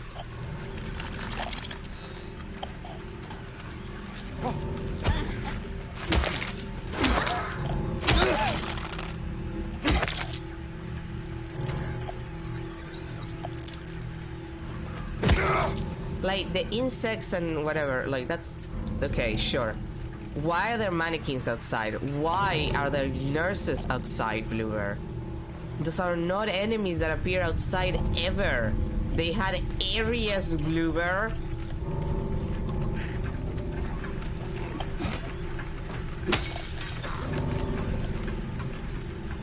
Like, they had areas for a reason, Bluebird.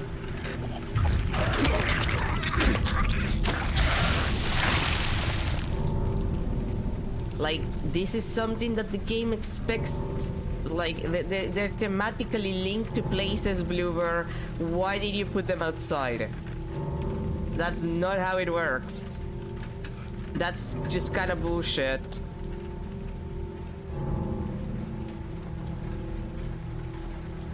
But yeah, no, I don't understand the point of the whole Silent Hill phenomenon thing. Like, you can justify Silent Hill happening by a variety of reasons. Girl, I could see you there. I could see you moving there. You don't have to do that. This fucking oh god, this is the place. Oh, I watched a video by Stephanie Sterling like the other day, and I remember I remember them showing this thing, and I'm losing my mind because I thought that it was just incidental, that it might not happen. Nope. Actually, you get to see this shit. There's two of them, and they're very obviously there. For no good reason. Like, look at that. That's the dumbest fucking placement ever. Like, why would you do that? Why would you do that? Maybe because I had no time to check on it. God damn it. Because I was occupied with the other one. Come on. Come at me, bro. I know you're there. Come on. Come on. You just laid on the floor for a second there.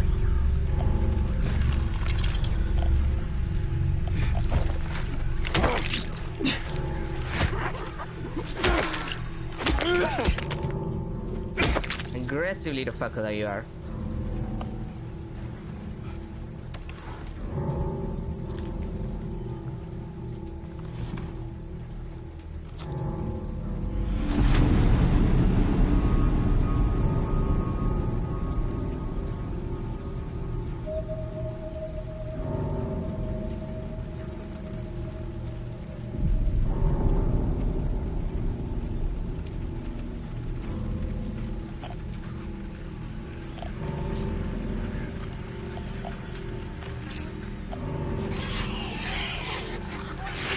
Oh. Oh. Oh. No, no, no, no. James. Oh, for fuck. No.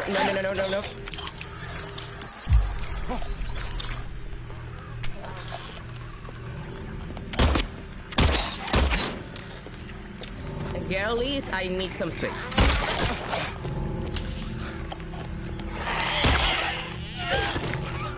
I literally just needed some space, girlies.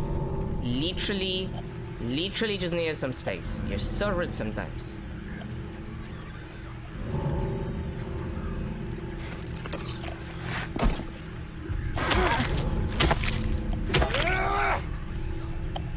Where's the insect also? I can hear it.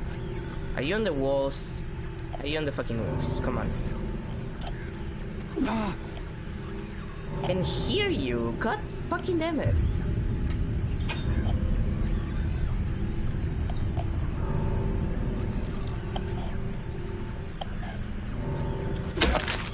There you are.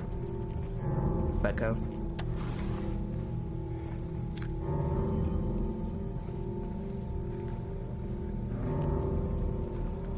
What of that for some meager bullets? Kinda not worth it, I'm not gonna lie.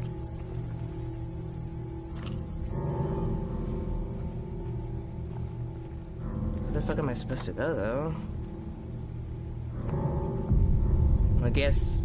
I mean, that's not the direction Laura went through, but... I guess if you want me to go up...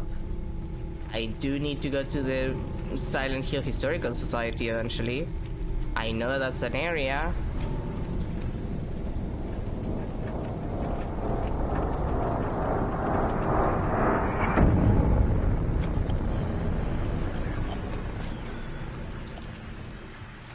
Look, Silent Hill, calm the fuck down, will you? I know that you want me to move along. I'm doing my best. It's not my fault that you're putting a bunch of enemies in front of me. Because let me tell you, if you didn't do that, I probably would be faster about this.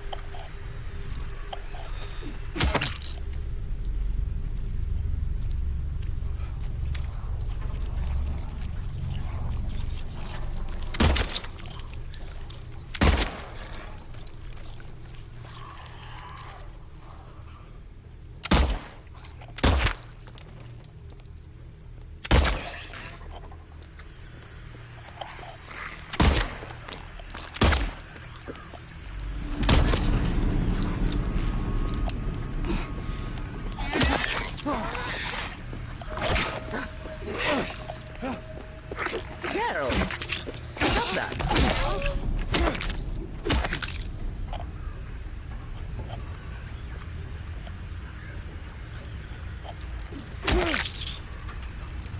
Oh.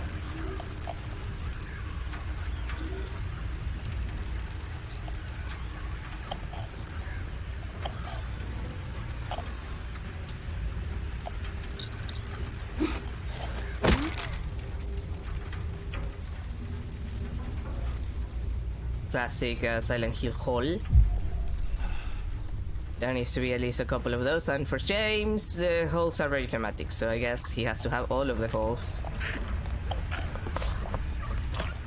Well, you're just gonna leave.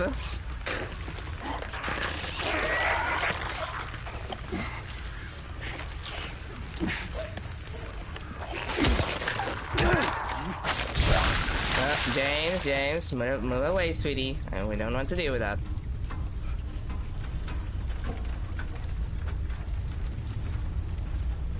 Okay, this is still a hole.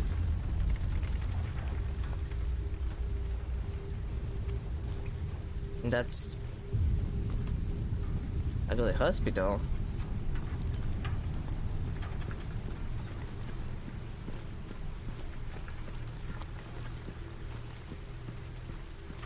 Okay, game, you have... Oh! What did I say about the mannequins outside?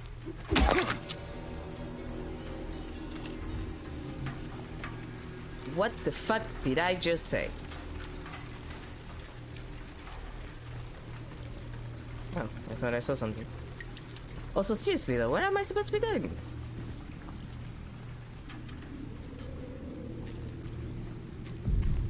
Like, no offense, Silent Hill, but you're not helping. Even though you already know you're in this dark.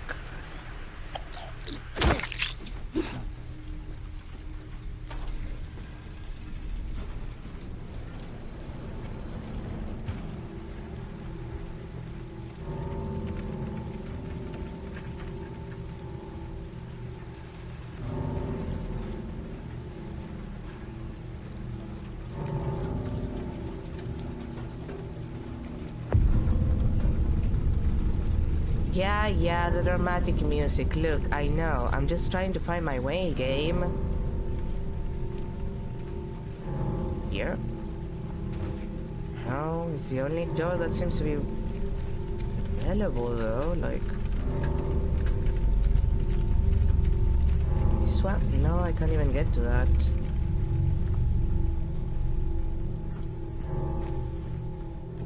Oh. I hate that I never see these ones. I'm always so blind to these ones. Oh hey, a non-violent mannequin.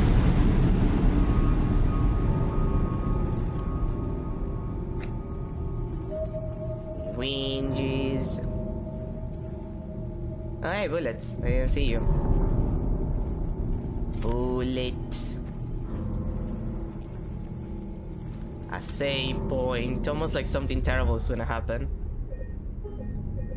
Oh hey, they're giving me a lot of healing and some bullets, and also a saving point. I wonder if something terrible will happen the second that I cross this threshold.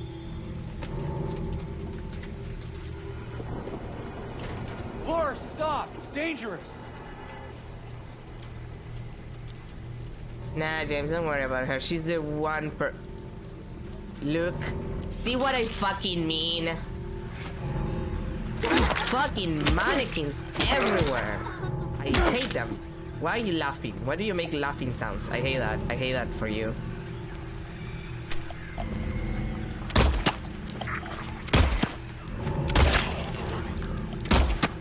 Oh, god damn it.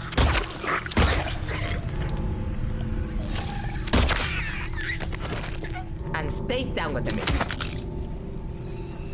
And do not kill the frame rate game, please.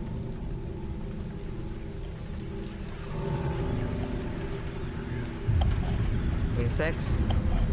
Insects. Where are you? Okay.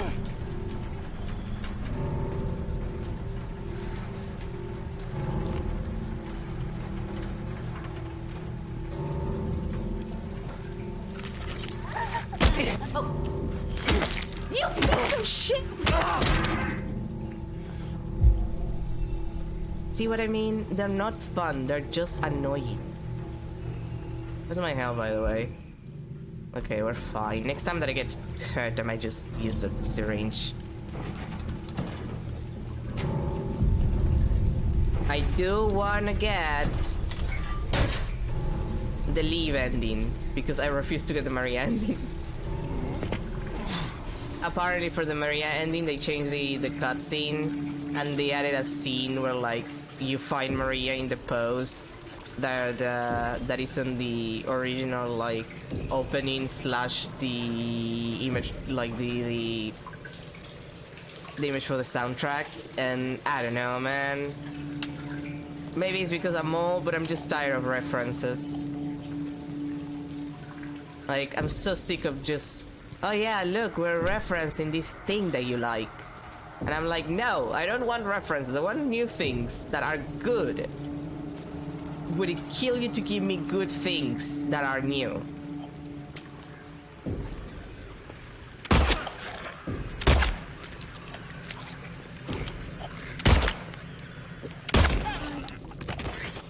Like, they don't even have to be perfect. They just have to be new and trying, okay? I don't need you to reference the thing that I like, because I could just play the thing that I like. I know I sound like a curmudgeon, but I do mean it, like... I'd rather they just make a bunch of games actually accessible and they pay the people who help make the game what it is royalties, which is a thing Konami didn't want to do, for the record, than anything else. Like when they re-release 2, I think it was, no, it was 3, because it was Herder's voice actor. When they re-released 3 on PC, I think it was, Konami just didn't like want to pay royalties for the voice acting. And the voice actors ended up finding out that they were re-releasing the game, and they had to pay her royalties because her fans went and told her about it. Like, this is not a thing that doesn't occur very often. Like, Konami also did some fucking shit like that with the PC edition of Silent Hill 2, with the voice actors and stuff, and it's why a lot of people think the voice acting in that game is not as good, which I have to agree. Like, the original is much better, recording wise anyway.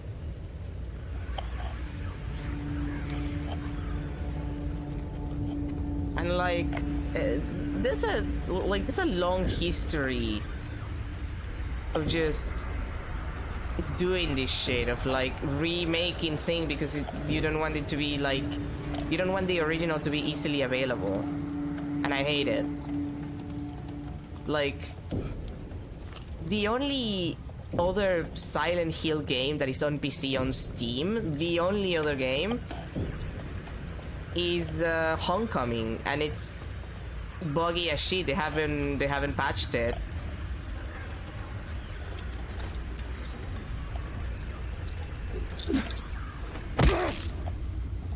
So like, I wish they actually just care about the franchise. They only care about the franchise where they actually make money out of it, because of course. But I wish they gave enough of a shit to be like, well, we could just re-release the same way that we re-release all of the Castlevania DS and GBA games, which everybody fucking loves enough to buy the fucking collection, even though you could like just emulate it.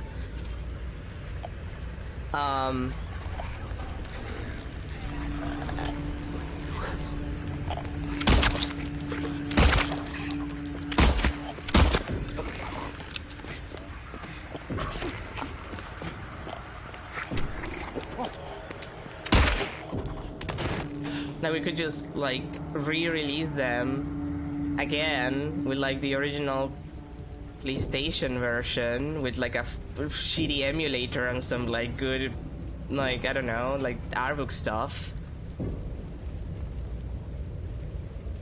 on Steam, and we could make a lot of money, and then we just actually get a new Silent Hill that is actually original made. Look, I'll even let them re-release Downpour. I don't give a shit about Downpour. I'll allow that. As if as if Konami owes me anything. But like, I'm just so tired of that shit. Where are you? Oh, there you are. Oh, you're flickering a lot, my dude. You need to calm down.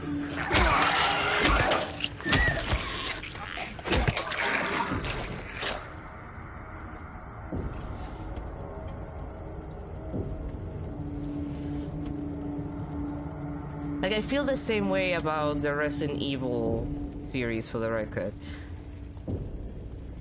I don't dislike the remakes the same way that I don't dislike this game. But it is not the original. They're not the original, it shows. And it's not bad. It's not necessarily bad.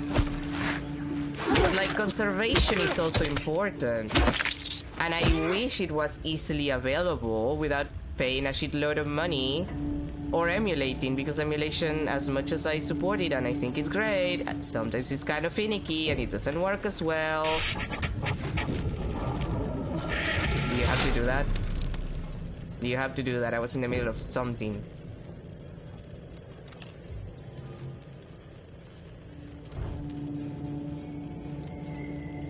So like, that's really my biggest gripe with a lot of this shit. Like, I feel like I would be also slightly less annoyed at this game. Well, slightly, just very slightly less annoyed about a lot of the changes it does if Silent Hill 2 was actually easily available beyond emulation. Because it's technically not. You can also download the PC version, and there's a patch that actually fixes a lot of the bugs that it has, because it's not that good without the patch, as it usually happens.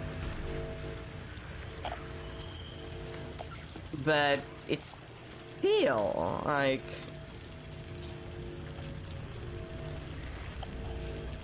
this is one of the PS2 games. And it's not a game that necessarily needs a remake. It still holds to this day, in my opinion. Oh, there you are.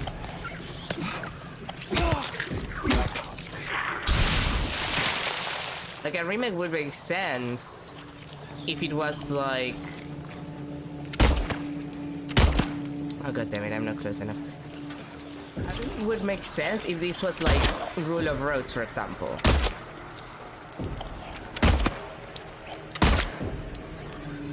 Oh, I just want to kick you in the head.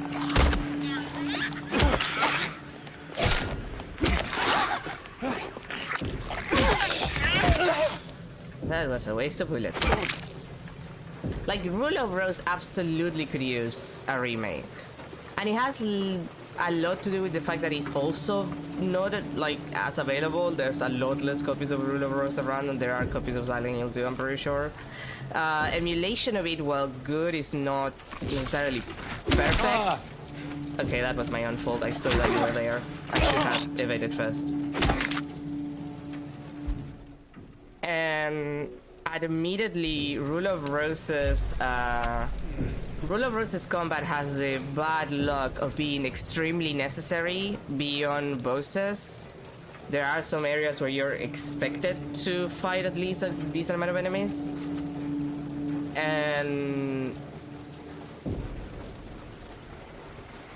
on top of that, it's very bad. Like, it's not just PS2 janky bad, it's like janky bad. Like, it's not good combat at all. It's incredibly bad. It's not the worst, but I'm not gonna lie and say that it has a combat where I feel comfortable fighting.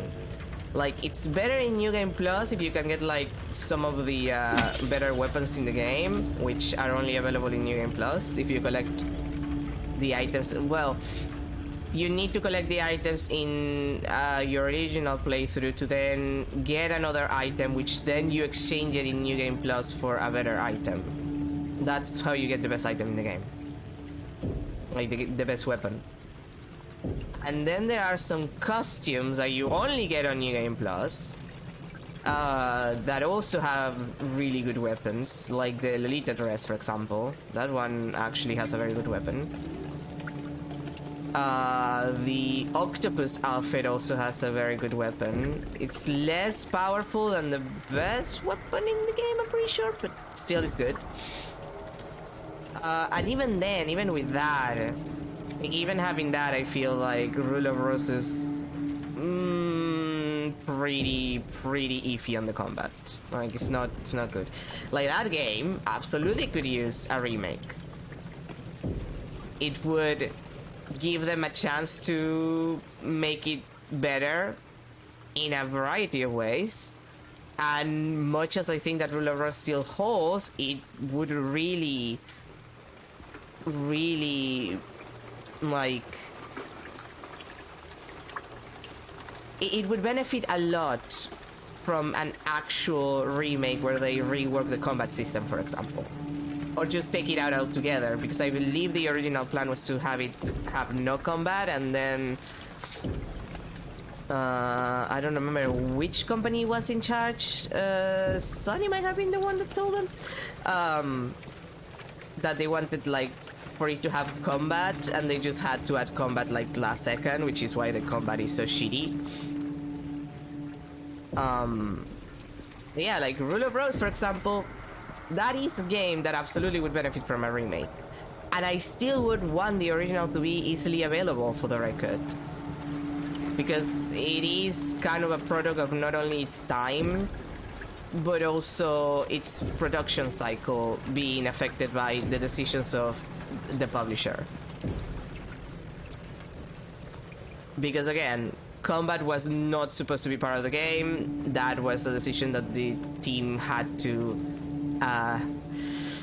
just abide to, which yeah, kind of shitty. Laura, please wait. But you know, that's just how it is sometimes with video games. Like, you don't get to choose, or at least you didn't get to choose that often back then. I would hope that these days it's slightly less shitty about like that kind of stuff, but considering the state of the industry, it's probably worse. It's already bad about anything else, so why wouldn't it be bad about that?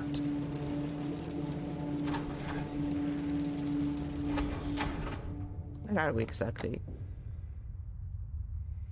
Oh. The way down here? Okay.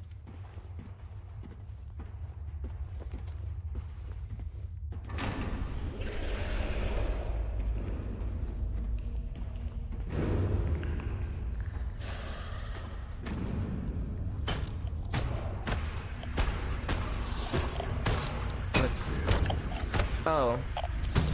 Oh, Twin Lips. Oh, god damn it, Twin Lips. I don't even remember if that's your name, but I'm pretty sure that's your name. God fucking damn it, it's Twin Lips. I fucking hate Twin Lips.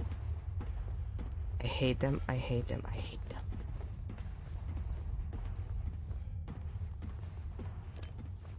But yeah, that's my, not that rare, but also not necessarily mainstream video game opinions.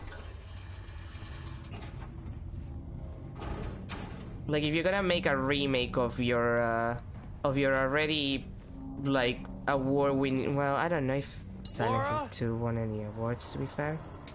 Where does she go? Like, if you're really gonna make like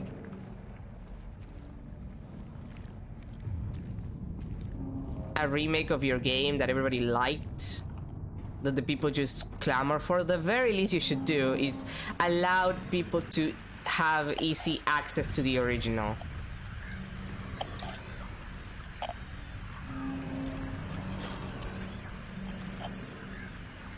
Like, if the original is not easily accessible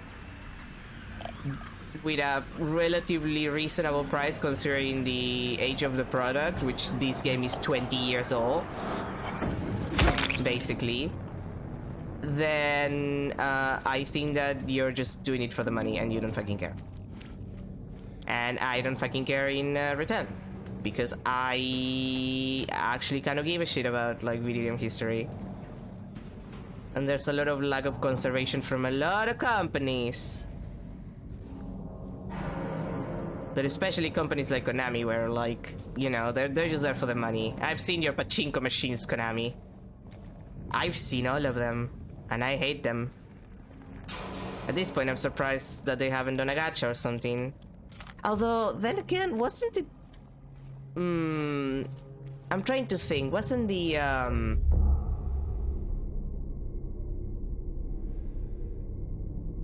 wasn't the game that they did for phones, the Castlevania one. Wasn't that a gacha, or was it just a live service? Not the same thing.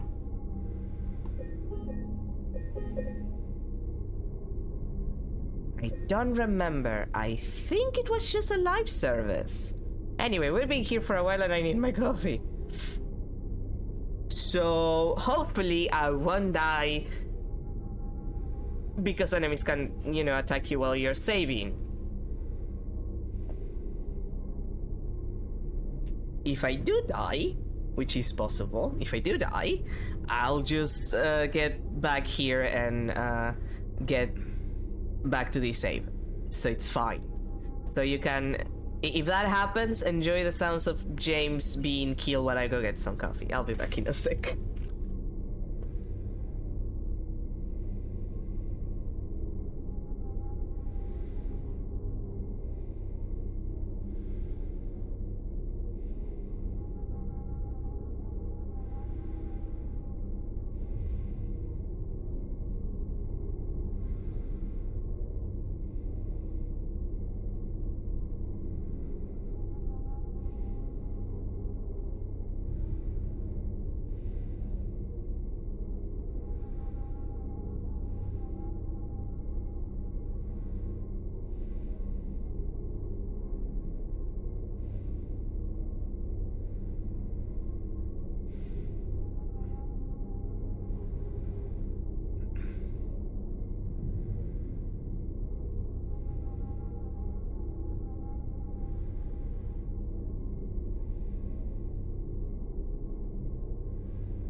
Silent Hill and James Earl and ASMR noises for studying and chilling. Something. I'm back. I'm glad no one killed him. I say that, but it would be funny. I would have to check the goddamn thing back and be like, oh hey! He died! What is it? He who is not bold enough to be stared at from across. I hit my mic. The abyss is not bold enough to stare into himself. The truth can only be learned by marching forward. Below the map there's a letter and a wrench. Like a literal letter and a wrench, or like a metaphorical one? Asking. Look, game, I know that I eventually have to go to the hotel by the lake. Because I played the original, and there are some story beats that is impossible to change. Also, game, don't die, please. Don't die. There's not even that many things on the screen. You're at the lowest resolution that I could possibly put. Chill the fuck out with the stuttering, okay?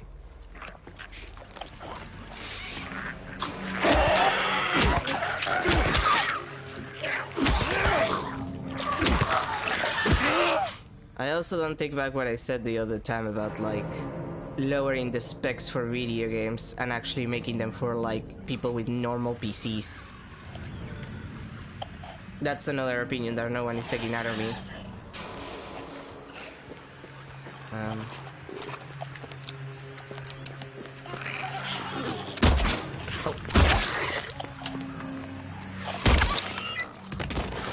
There we go.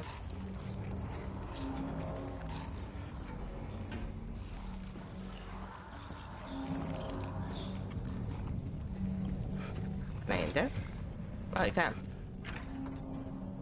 Oh, hey, this is the pharmacy that I went through the Oh.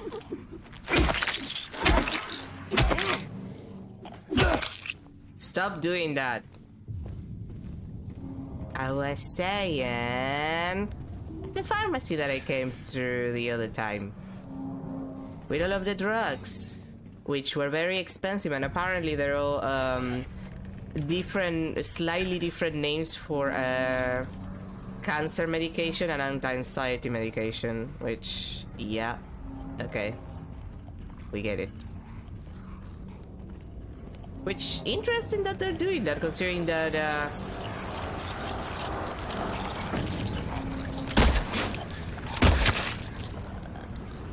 Mary's illness is never like, you're never told what it is.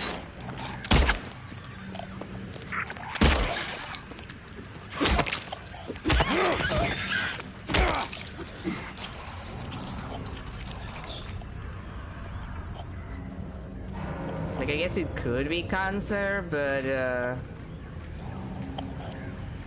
you're never told, and it's left kind of ambiguous on purpose.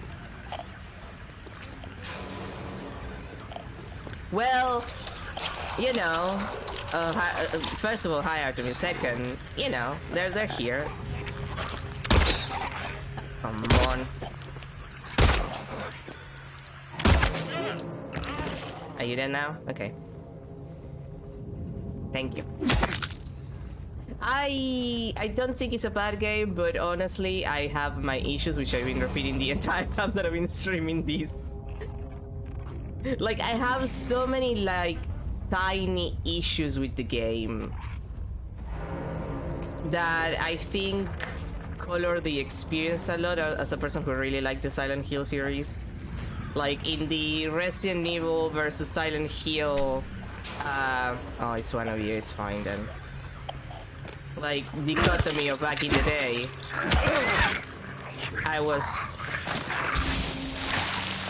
definitely a Silent Hill person, not a Resident Evil one. So I have issues with the game. Not necessarily presentation-wise, I can hear you. But there's a lot of changes they've done that I don't like. There's a lot of just the nature of this game as a more actionized version of the original, which oh boy, do I have issues with that. Like, stealth is not an option in this game, and it kind of loses a lot of like the survival horror part of, well, survival horror. Like, I'm sorry, I kind of get horrified of the mannequins when they're jumping at me every 2 seconds.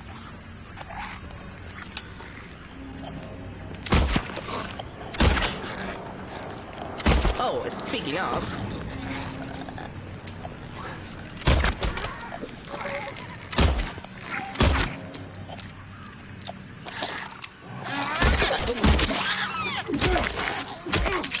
God damn it.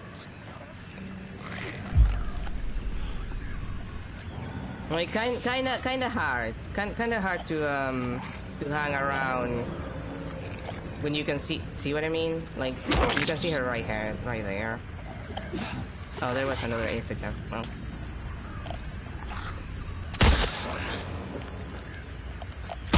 Oh. Oh no, it doesn't sound weird, and I don't necessarily disagree.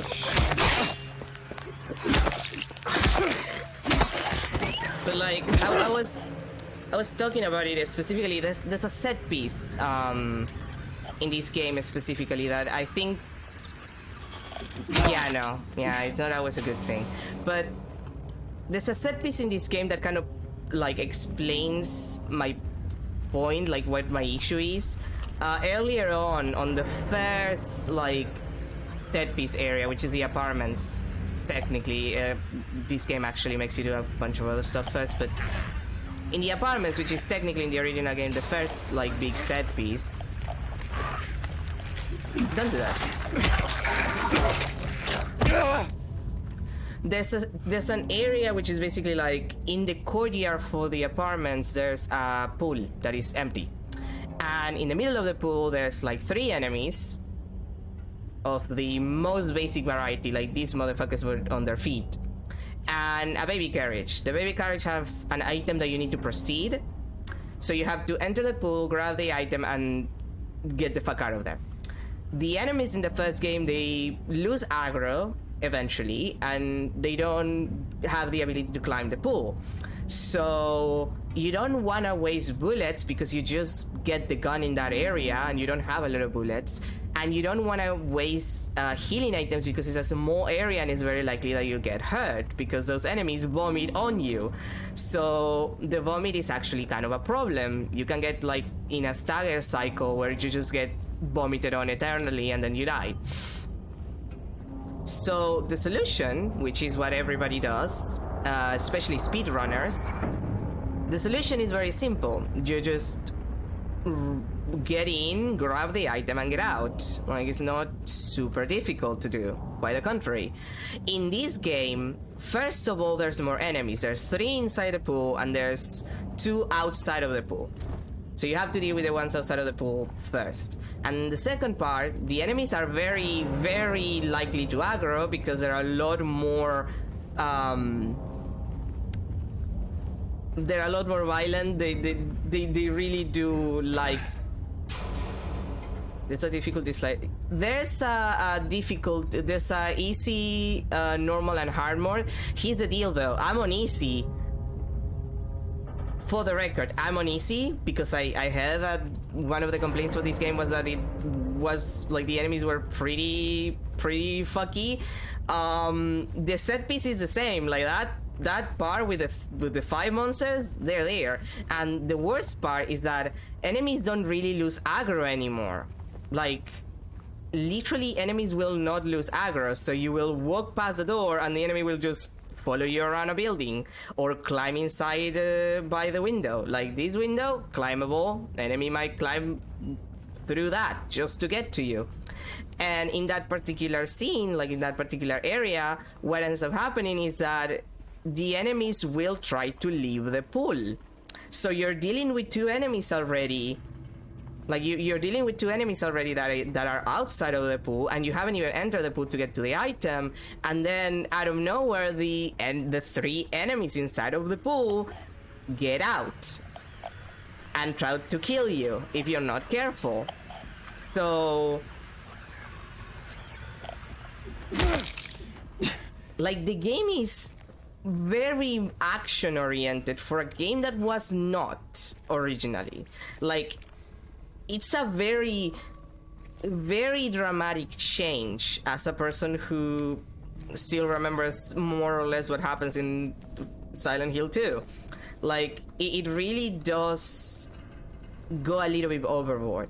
And don't get me wrong, the fight, like the combat is good, which is an issue with most of Silent Hill. Like, most Silent Hill games, the combat is kind of janky. Like, there's not a lot of Silent Hill games where the combat is good, sincerely. It's janky, that's the reality of the situation, I'm not gonna lie about that, and 2 is no exception.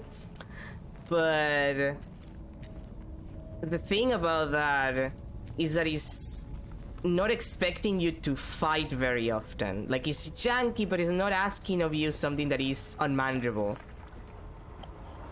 Enemies don't follow you room to room because, well, partially because the rooms aren't open, but also partially because it would be untenable otherwise. Like, the game is as gentle with you as it can be in that respect. And there are areas with a lot of enemies later on, like the prison, which is gonna come soon, I believe. Yeah, we're probably gonna go... We're gonna go... Silent Hill Historical Society first, I believe, which is farther, but...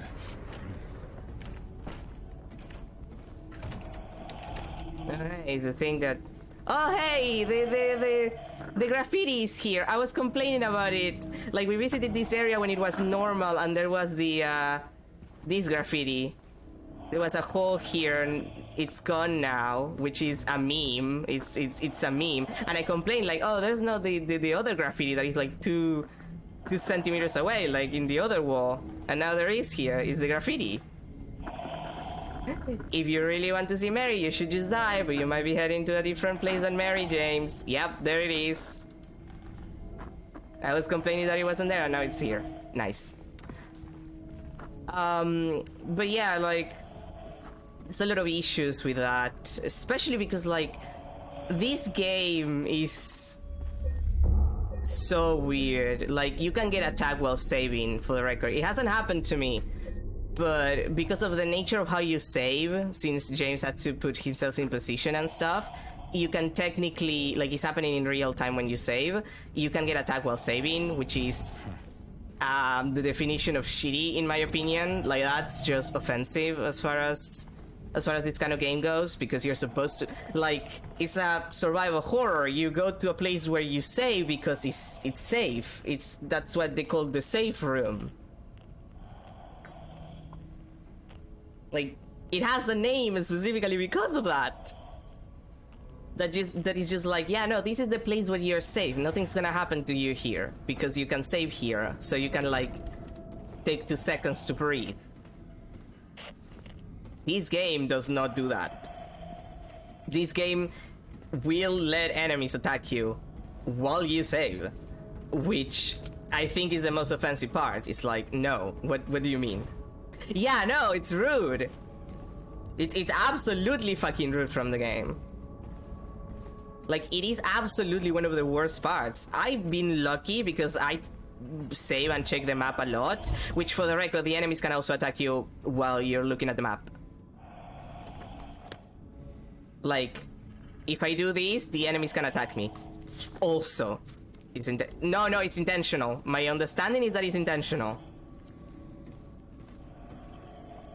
My understanding is that all of that is entirely intentional from Bluebird, which is a hilarious concept, because, like, what the fuck do you mean I can get attacked while looking at the map and saving game? What the fuck do you mean by that?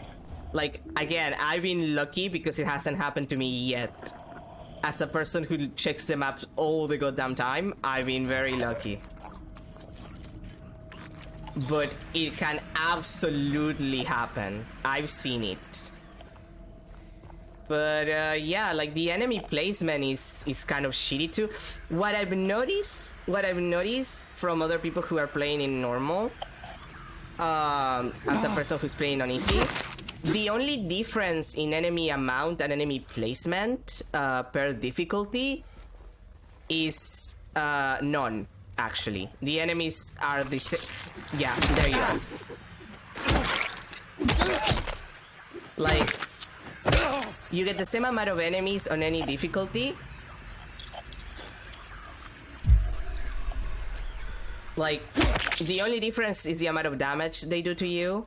On easy, they're gonna do less damage, but otherwise, same amount of enemies in the same areas. Like, they really did not do much with the slider here. It's not even a slider, it's just options, but admittedly, they didn't do much with it.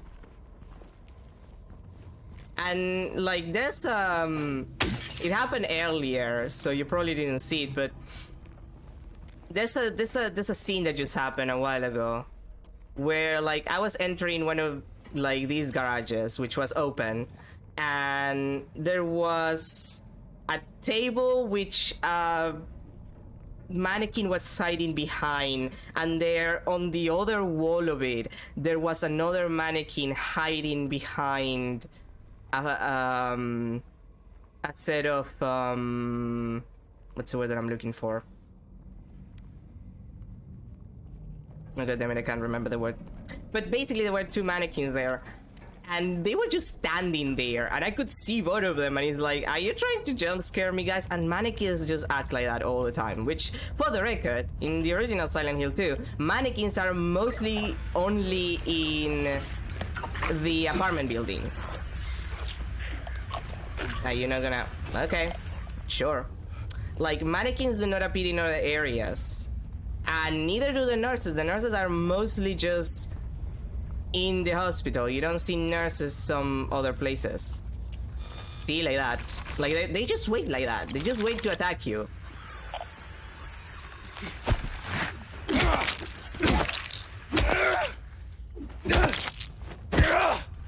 But, like, they're not good at it, and it's starting to become annoying. Like, the first time that it happened, it was pretty freaky, because it's like, oh no, it knows that it can hide. That's freaky. Bitch is gonna, like, get me before I notice. Especially because if the enemy doesn't move, it doesn't activate the radio that tells me that they're close. Like, that's the main thing about those. If they don't move, the radio doesn't sound, therefore I don't know that they're there. But they've done the jump scare with the mannequins so much at this point, and they put mannequins in every single fucking area at this point, which, not in the original, but whatever. That I've gotten used to checking corners. Like, the places where they hide, I just check them because I know that there's a chance that they're there. Like, I've gotten used to them. And that kind of sucks. Because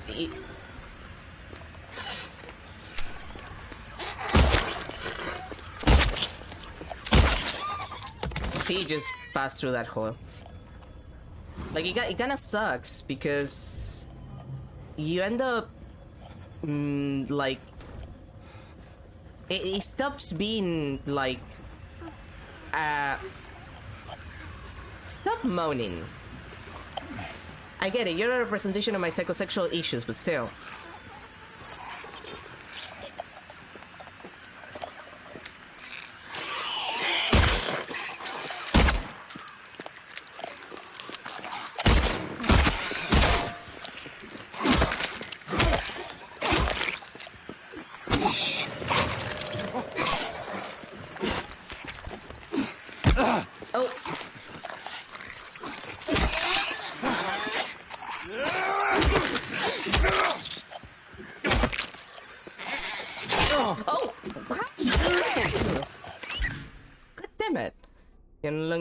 And you start going through the motions. Yeah, that's like, that's basically what happens. And like, this enemy placement is kind of shitty too, but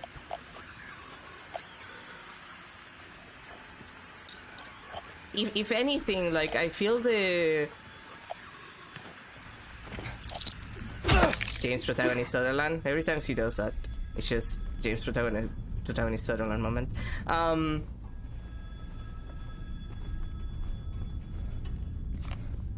like, one of the most noticeable things, because, like, they don't do that with Pyramid Head, surprisingly enough, which you would think, considering he's, like, you know, the mascot at this point, much as people hate that he's kind of like the mascot of Silent Hill at this point. They don't do that with Pyramid Head, and because they don't do that with Pyramid Head, it becomes really obvious that they do it with other enemies. Like, Pyramid Head, like, part of the interesting thing about him is that you know that he can kill you. Like, you know that that thing is, like, unkillable. And you're supposed to be scared of it. And ultimately, the fact that he doesn't appear very often, and he appears in situations where you cannot do anything about it, and he doesn't move, like he generally doesn't do anything until much later in the game, like, you're supposed to get scared. You're supposed to like be like, oh no, what if Pyramid Head shows up and kills me? Like, a lot of the enemy placement in the original Silent Hill 2 is about that. It's about, okay, I need to get the items here to do the next puzzle and stuff, and oh god, there's the nurses. Oh god, there's the mannequins. Oh boy. Okay, I can't be picking fights because I'm low on health and I don't have enough healing. Like, it really is a survival horror, and I'm making my coffee. It's a lot about knowing when to do something and when not.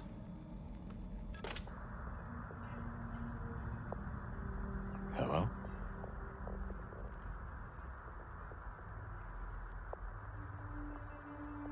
Anyone there? Hey, whoa. It's me, James, so weird one. Okay. Whatever.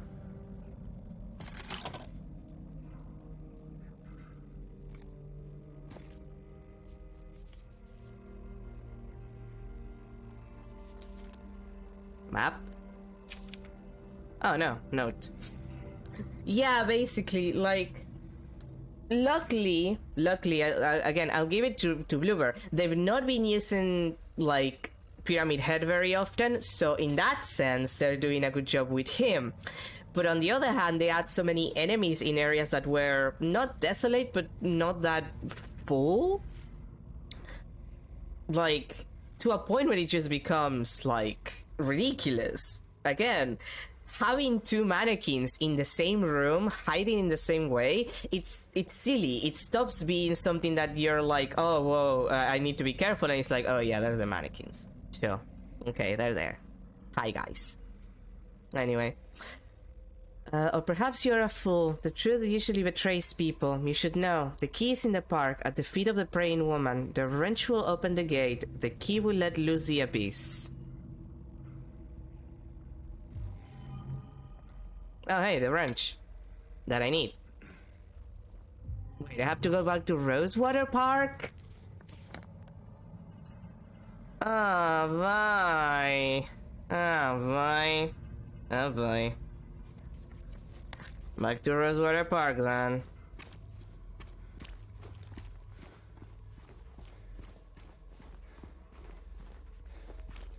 I guess at least I can check the places for items.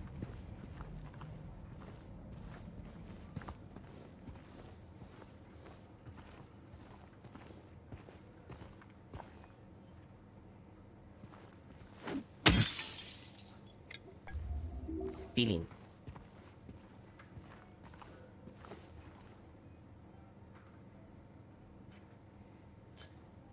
Yeah. Like, no, like, Silent Hill is terrifying conceptually.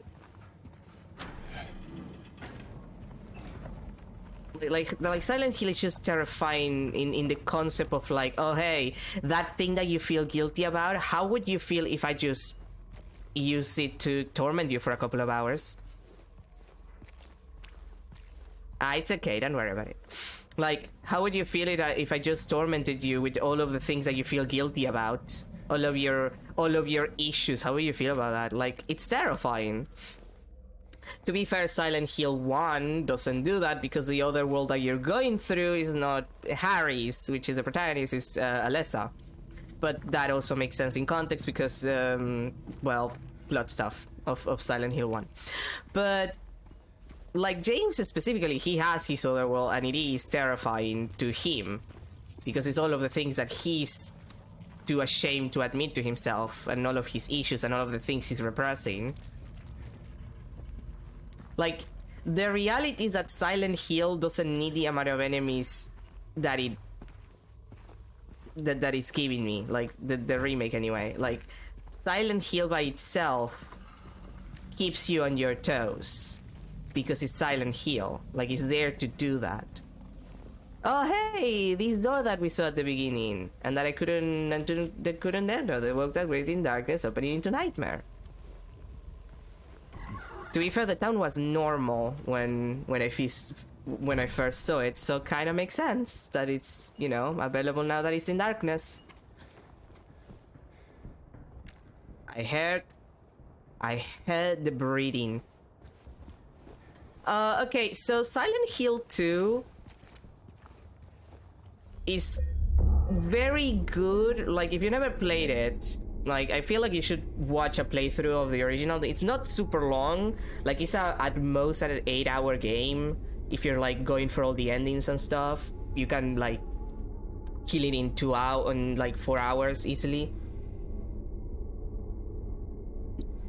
Like, the original is like, it's a story that keeps you kind of on your toes a little bit, where like all of the characters are very interesting and the presentation is just very good.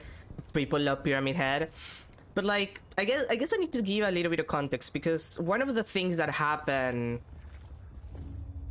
is that in Silent Hill 1, there's a scene where Harry Mason, who's the protagonist, who's looking for his daughter, who disappeared after a car crash that they had right about Silent Hill, because they were going there on vacation.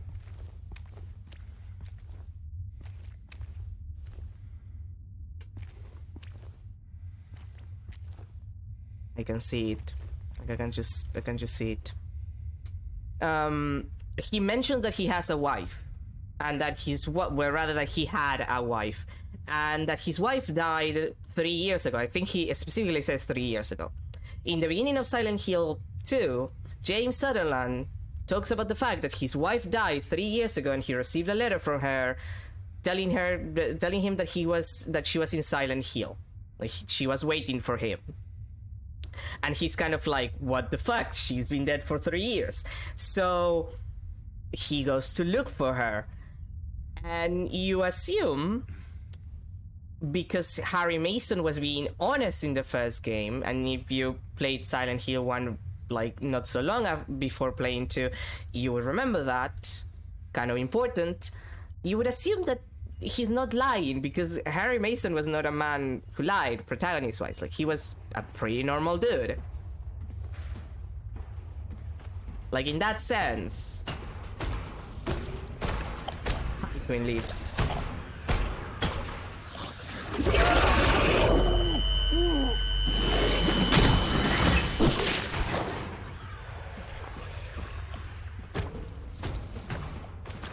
Remember, kids, do not stay around Twin Lips. Anyway, I was saying,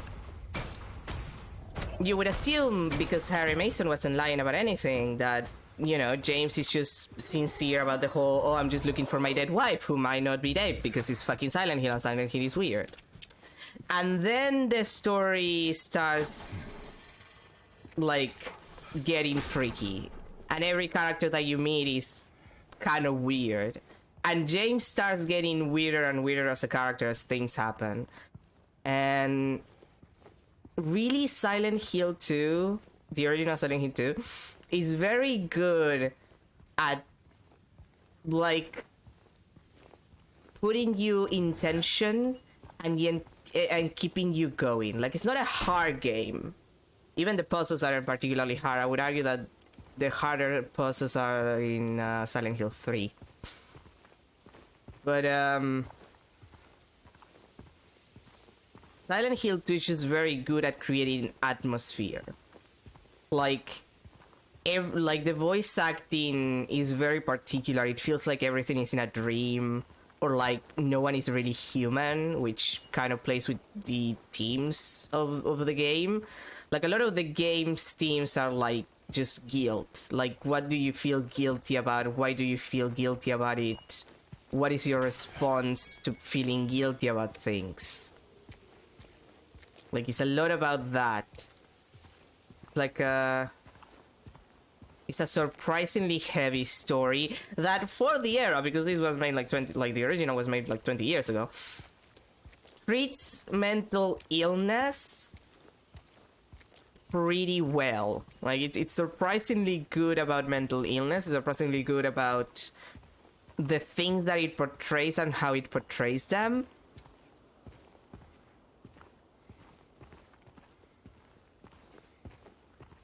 Like, people like Silent Hill 2 because it's an experience. Like, it sincerely feels like a very specific kind of experience. And it's a good experience. It's not a long experience. And I would argue it's not a hard experience. Like, it's not a hard game. A lot of the enemies can be evaded. Except the boss fights, you really don't have to fight many enemies. You have to fight like maybe 4 or 5 in certain set pieces, and then it's just bosses, and there's not that many of them. Oh, hey, Laura. No, Angela. What did I say, Laura? Hi, Angela. Hey. Are you feeling better? No. James, what the fuck? This place is different from what I remember. I guess things never really stay the same, do they?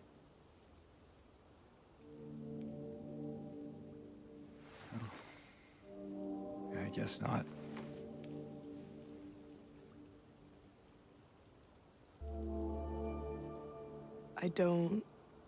Yeah?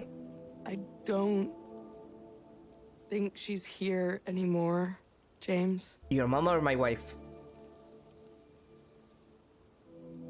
Who? My mama?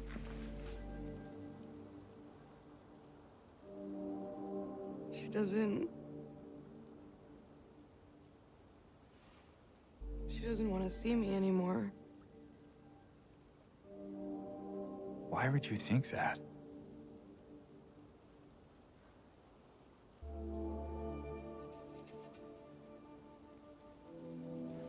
Anyway, I'm happy to see you. You're fine. Happy to see me? Yeah, because you're fine. Alive, I mean. Oh. Yeah. This place is freaky, girl.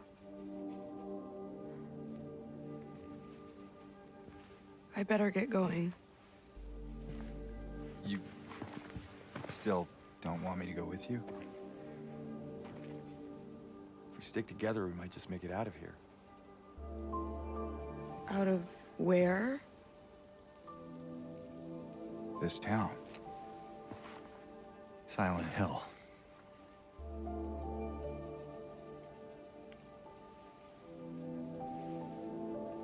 No, it's fine. Okay. Oh, you didn't happen to see a little girl around here, did you? A little girl? Yeah, Angela? Are you alright? This is so on the nose. Angela? No. Please. You shouldn't be here. Angela, it's okay. No, don't touch me! Okay, this entire cutscene is new, for the record. This doesn't happen in the original game.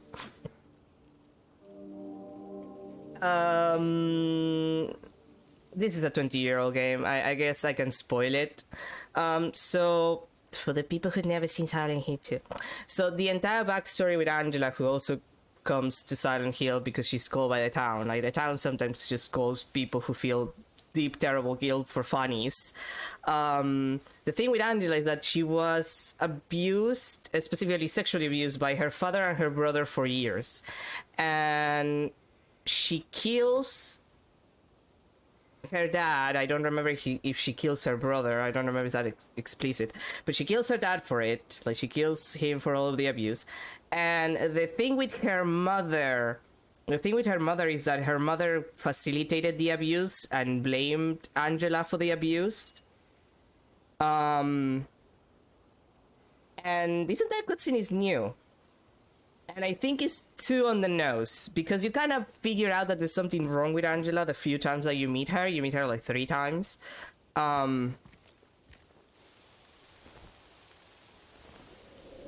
And she's already weird about James just touching her. James is not particularly, like, rude or, well, in the original, James is a lot ruder. Like, he's, I don't know if a dick. Like, he's not a dick. James is just more, he's less polite. And partially because, like, he's just here for his wife. He doesn't give a shit. But he tries to be reasonable.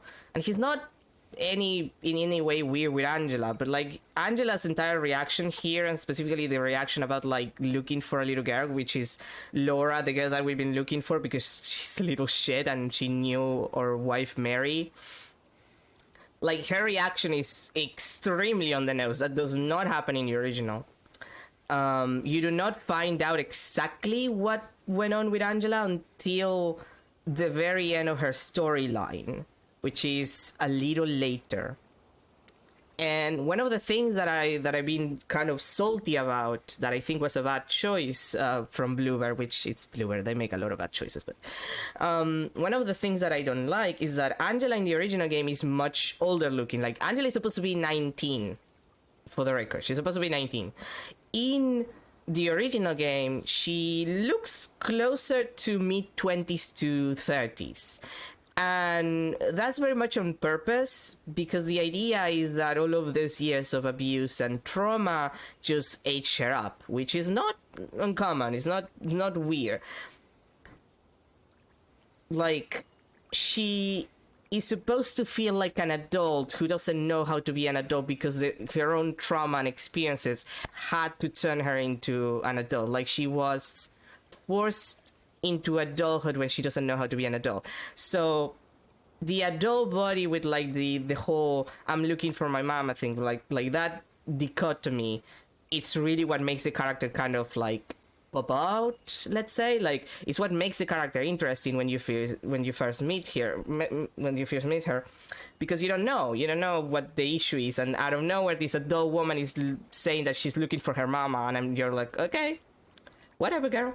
And with a change of voice, like her voice turns a little bit more like high pitch and everything. Like, it's supposed to come off as weird, because one of the things that Silent Hill 2 does is that every character that you meet feels weirder than James. Like, they all seem to be very particularly weirder than James in some way. So you start assuming, because that was the case in the first game, that James is the normal person in the town, that he's actually looking for someone, that his wife is actually there, and there's all of those other weirdos, because that was kind of the case in Silent Hill 1. And then as you go along, you recognize that no, actually James is just as fucked up as everyone else. And that's kind of a thing that the game does very well. Like, that making you guess, like that putting you in a place of comfort of like, oh, I'm the protagonist and everything is fine. The game kind of just deconstructs the entire thing, and it's like, no, actually, James is just as or more fucked up than every single person that he's meeting in this journey. Alright, like, that's it. And I don't know, I feel like what they've done with Angela is not that bad. Like, considering what Bluebird did in the medium, I think that they're keeping it pretty consistently fine.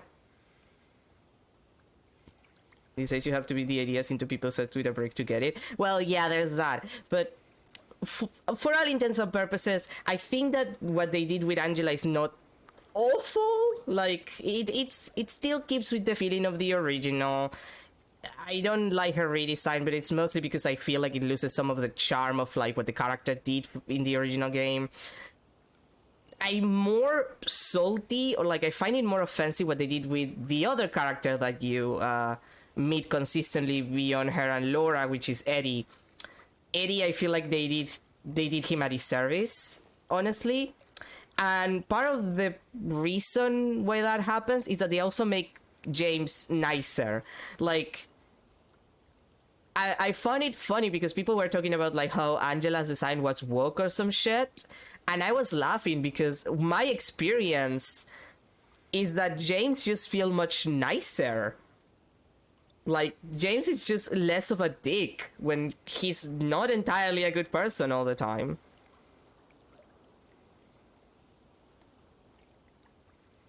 I'm guessing that's why. The thing is that she already, like, before, like, Angela is the first character that you meet when you enter through the cemetery of Silent Hill. Like, there's a forest section, there's a cemetery, and then you start the actual road into Silent Hill. And she's the first character that you meet, and she already does the I'm looking for my mama thing there. And then the second time that you meet her is in the apartments. And there it's a very famous scene. People reference it all the time. She's laying down on the floor with a knife in front of her, reflecting herself on a mirror. And James kind of has to, like, in the original game, James is very, like, he's kind of a dick. Like, he demands that she gives him the knife that she has, because he assumes that she's gonna kill herself with it, which he's not wrong, for the record. So he kind of demands it out of her rather than ask politely, which is the case in this game. And she actually kind of like pokes him a little bit by asking if he's going to use it, and he's just kind of like, no, I'm not like that, like that's not something that I would do.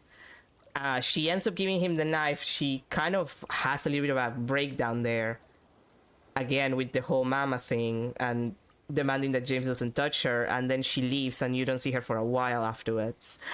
And that happens more or less the same here, except that, again, James is a lot nicer about asking for the knife, which it's interesting that he's just less of a dick a lot of the time. Like, he's less guilty for the things that happen to him that in the original game result from him being unreasonable with other characters.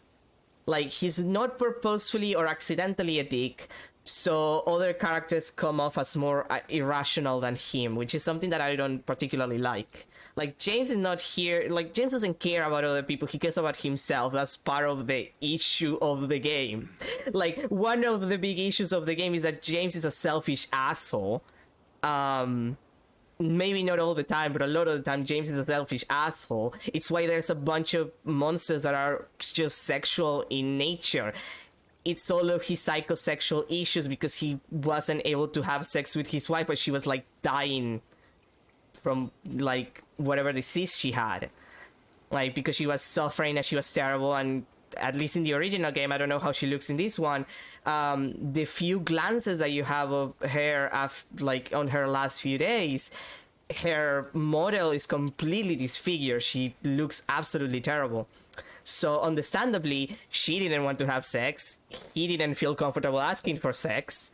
So a lot of the things that are around in Silent Hill are very sexual in nature for him, because that's an internal conflict that he had. Like,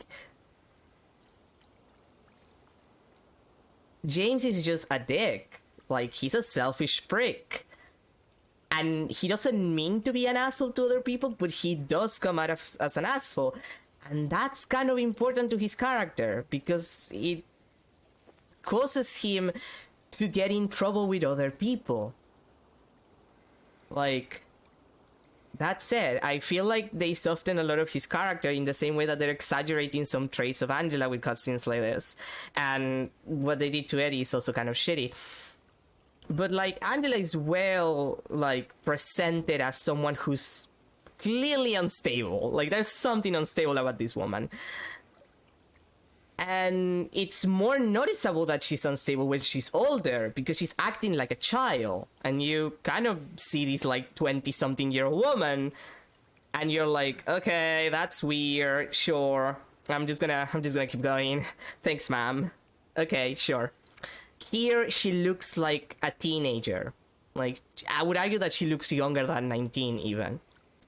And because she looks young, her behavior is weird, but it's not weird. Like, it's not something that tells you, oh, this woman is kind of unhinged. It's just kind of a little weird. It's there. It's not a big deal. In comparison, yeah, it's not jarring. It's not something that kind of looks weird to you because, oh, that's an adult woman. Because you don't realize that she's 19 until you, like, read the character profile or some shit. So, like, you assume that she's a 20-something, maybe 30-year-old woman, and she asks for her mama like a child, and you're like, okay, sure, I'm just gonna leave. I'm just gonna leave. Thanks, girl. Like, it's that kind of thing. Like, it's sincerely there's a thing there that is not happening, and it's mostly that it's not as jarring. Okay, let's actually read this. My patient buried it here. I knew but did nothing. It made me uneasy to have such a thing near. I wasn't looking for the truth, I was looking for tranquility. I also saw that thing. I fled, but the old society was sealed. No one dares to approach that place. Now I offer you the key. If you still do not wish to stop, James, I pray to the Lord to have mercy on your eternal soul. Thanks. Key to the Historical Society of Silent Hill. One of the most annoying areas of the game. Although, to be fair, the prison is worse. But yeah, a lot of this game makes James slightly less terrible, and it makes other characters really more irrational with him.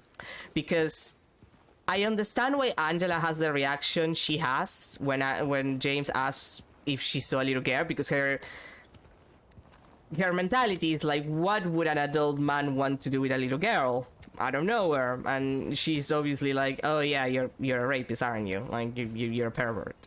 While James is just like, I'm just like, this place is dangerous. I'm looking for this child because she's a mole and there are monsters everywhere. The fuck are you talking about? Wait. Safe gate? Okay, that's it. So like, it's so on the nose. Like, it's a little too on the nose. Yeah, I'm in the direct direction. Like, that's the main thing about that. Like, it's very on the nose that that's the situation. I'm just like, yeah, Angela, we already know that you have, like, issues. We don't need you to do that.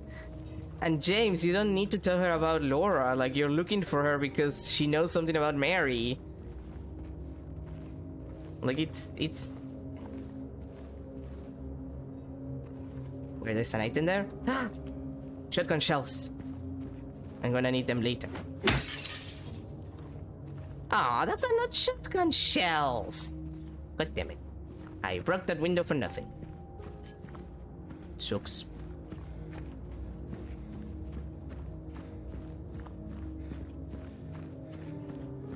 Ah, surprisingly quiet. There's no enemies. Oh, wait, I think we're back to the normal town then. Yeah, this seems like a normal town, actually.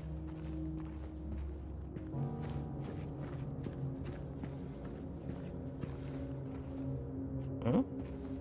Yeah, I thought I saw a prompt.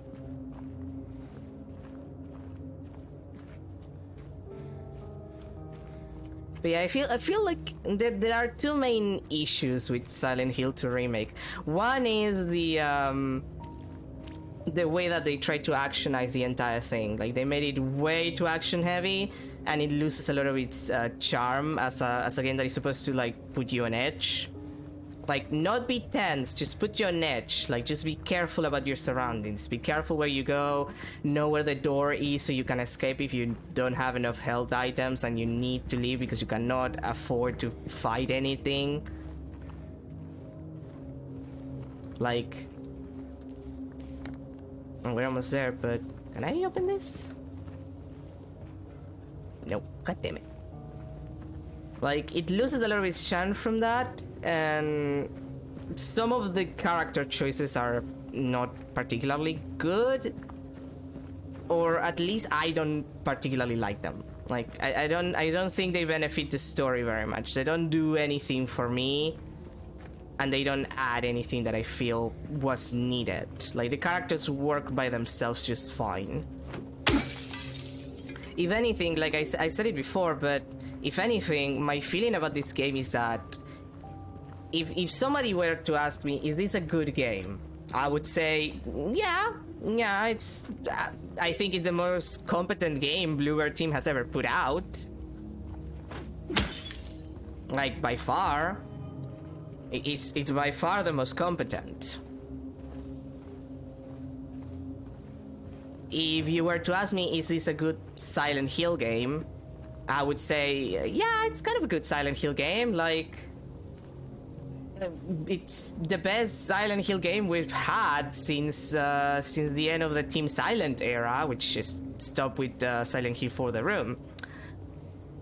And then, if the question is this a good Silent Hill 2? Like, is this a good version of Silent Hill 2? That's the point where I'm like, no. Like, if Silent Hill 2, the original, didn't exist, I would probably think that this is an excellent Silent Hill game.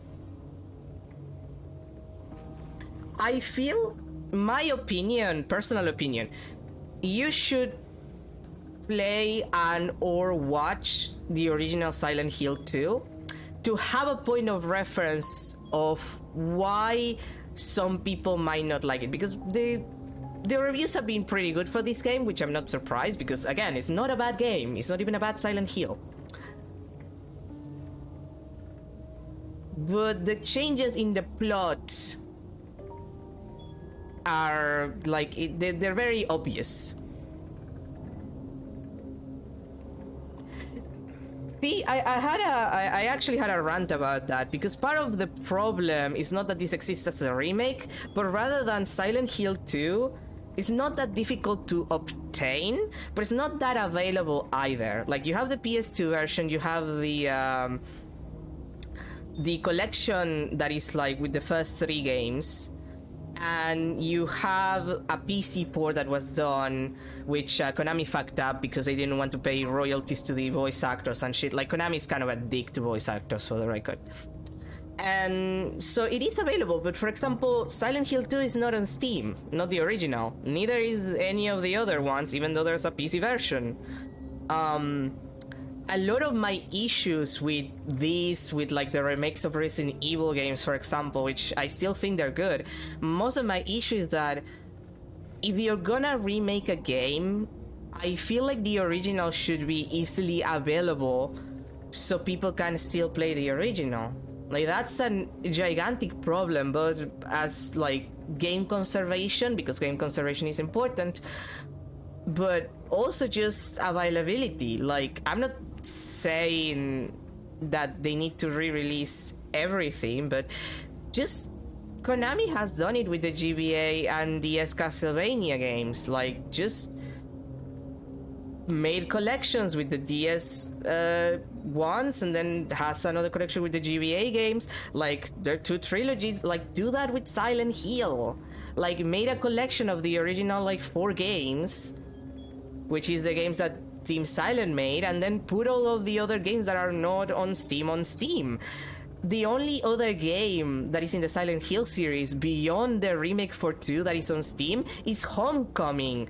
And Homecoming has some of the worst reviews for the entire series. Partially because it's a buggy ass mess, especially the PC port. The PC port is so buggy, they don't recommend it to you for speed running. Like, it's not consistent enough for speedrunners to use. Which, for the record, Silent Hill, the series, has a very, very lively speedrunning community. Like, it's very interesting, the tech that is used for speedrunning Silent Hill games. I mean that sincerely. By the Historical Society. But yeah, most of my issue is that I don't mind, because like you can get the PC like you can download illegally the PC version, or like any of the PS2 version. Like you can like use an emulator. Like, this is the kind of game that is actually pretty okay to emulate. But I feel like, oh god damn it, I feel like if you're gonna make a remake or something, you need to make the original available. You can't just do that, because it matters. Like, it matters that those games are still available to people. Like, it's an experience worth having, and it's good to have, like, you know, the ability to compare.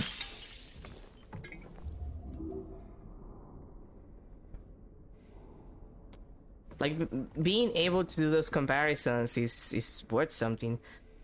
The Lady of the Light. That's the statue on the park. But yes, I feel like the Silent Hill series in general is a worthy experience to have. 2 and 3 are arguably the best in the original Team Silent games. Hey, photograph. The new clock. 17. This is Little Baroness, the maiden voyage of 1916. Like, 4 is I'd like 4, but 4 is kind of difficult to play. It's kind of shitty. It's more janky than the games usually are. Not going to lie about that. Title unknown, outer unknown. Oh, the chalice. Here, if this was New Game Plus, like, there's 2 endings in the original game. Well, yeah, there's 3 endings rather. Is for the one we don't talk about ever. No. Silent Hill, sadly, as a series, Silent Hill has a lot of games that are bad, or at least not good. Silent Hill 4 is the last game made by Team Silent, like the team in Konami, and then it was like the rest of the games were sent to other teams outside of Japan. And 4 tries a lot of things, and it's very janky. It's not a bad game, but people do not like it as much because Silent Hill 3, as far as like Silent Hill, like made by the Silent team goes, like 3 is basically the peak. Like, most people consider second the best, but 3 is sincerely very good. It's the one game that has like a sincerely excellent protagonist that is fun. Waterfront landscape. A depiction of the local area. The style indicates it was done sometime around the 1820s, when the region was far less populated with sparse infrastructure. Like, 4 is fine. Like, there's been some reivindication of 4 with the years. Right, the Pyramid Head thing. Remains of the Judgment. This is why Pyramid Head exists, by the way. Like, Pyramid Head is not real, like, nothing in Silent Hill is technically all that real. It's all James shit. But the reason why Pyramid Head exists, and the reason why a lot of people get salty when Pyramid Head is in a game that is not Silent Hill 2, is because the reason why James gets followed by Pyramid Head is that he remembers this picture when he came to Silent Hill as a vacation with his wife. They came to this place and he saw this and it became engraved to him. So when he came back, like, he is the tormentor because he remembers this. He is the one who passes judgment. So to James, Pyramid Head is the one who's judging him, because that's what he remembers. Kind of plot important. Also coal mine, established in around 1850, it remained operational until the early 9000s. The mine played a key role in the revitalization of Silent Hill. But yeah, like 4 is fine. Like, again, I wouldn't call it the best Team Silent game, but I like 4. I think it's pretty decent. The hospital.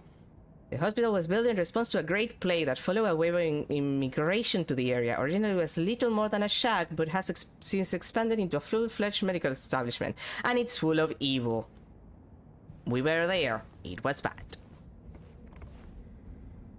Former director of Brookhaven Hospital.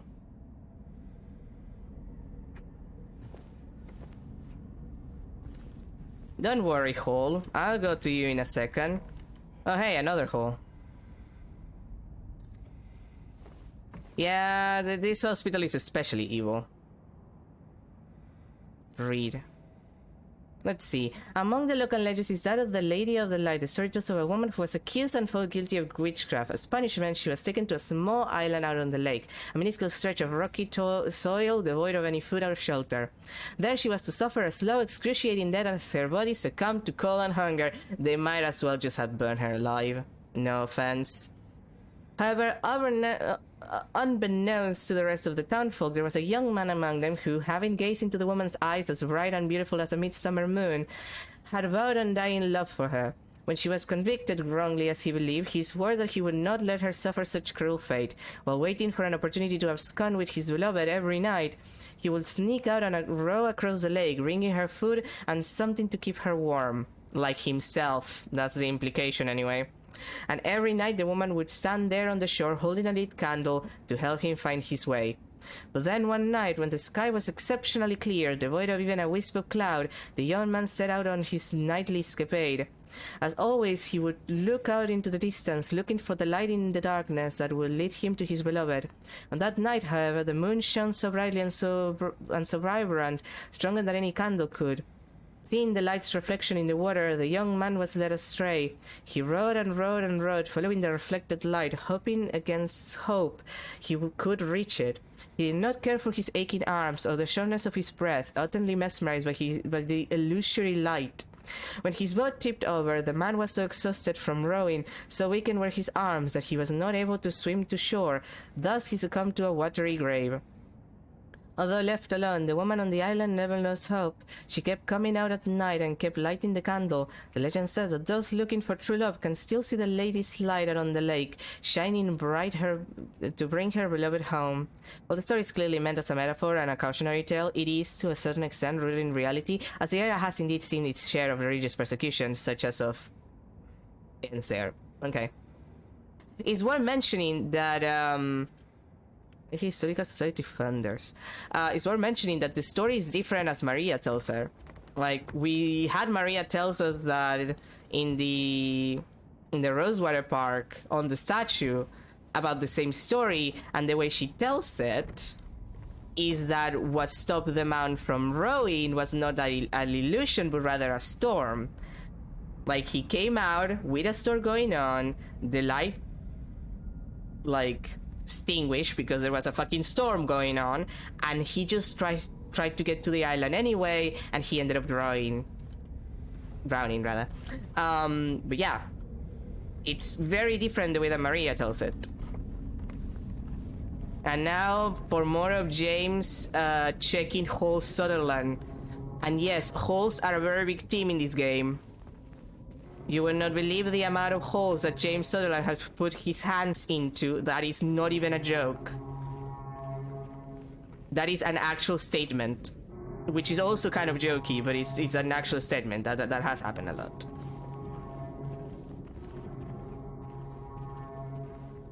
But yeah, I recommend playing both games. Like, play Silent Hill 2 first, like the original, and then play the remake for, like, comparison's sake. I feel like that's fair, because you really need to... I feel like people need to actually replay Silent Hill 2 original to have an idea of how much, like, the combat really affects the mood. Like, I feel like that's one of the worst things about the game, like the combat being anywhere, everywhere, and the way that it's presented, where like you don't get to escape from things. Which it becomes more obvious if you play the game like not so long ago. You might, if you played it once and then never again, you might have forgotten. But I'm lucky that I still remember that I could just run away, probably because I like watching people like speedrun the game. And that's the speedrun technique, but it's also what you would do normally because, again, you don't want to waste time in an area that you might actually get hurt in. Like, it's a survival horror, not just a horror or an action horror, which seems to be the main issue, really. They forgot that the survival part is less about having very few resources and more about choosing how to use your resources correctly. Like, being aware of where you're supposed to use your stuff and what fights you are allowed to avoid and which you don't have any other option but to engage with. You know, James, this is probably the deepest hole we've gone together. That's a good title for the next stream. Come on, how far does this hole go? That's what she said. Oh, finally. That's a long ass hole. Deepest hole that we've ever seen, James.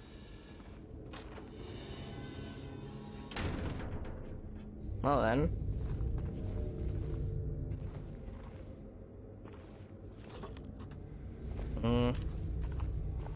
You wouldn't believe the amount of holes that are in this game, especially the original. September 11, 1920. Thank God that is, I mean 1820. Thank God that is 1820. Prisoner number C221. Ladies and gentlemen, we're in the worst part of the game. The prison.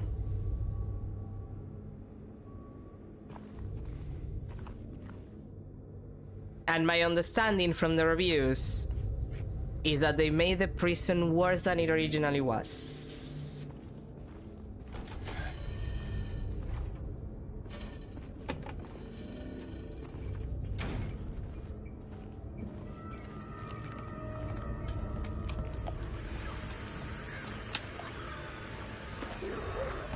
Oh no. You're not worth bullets.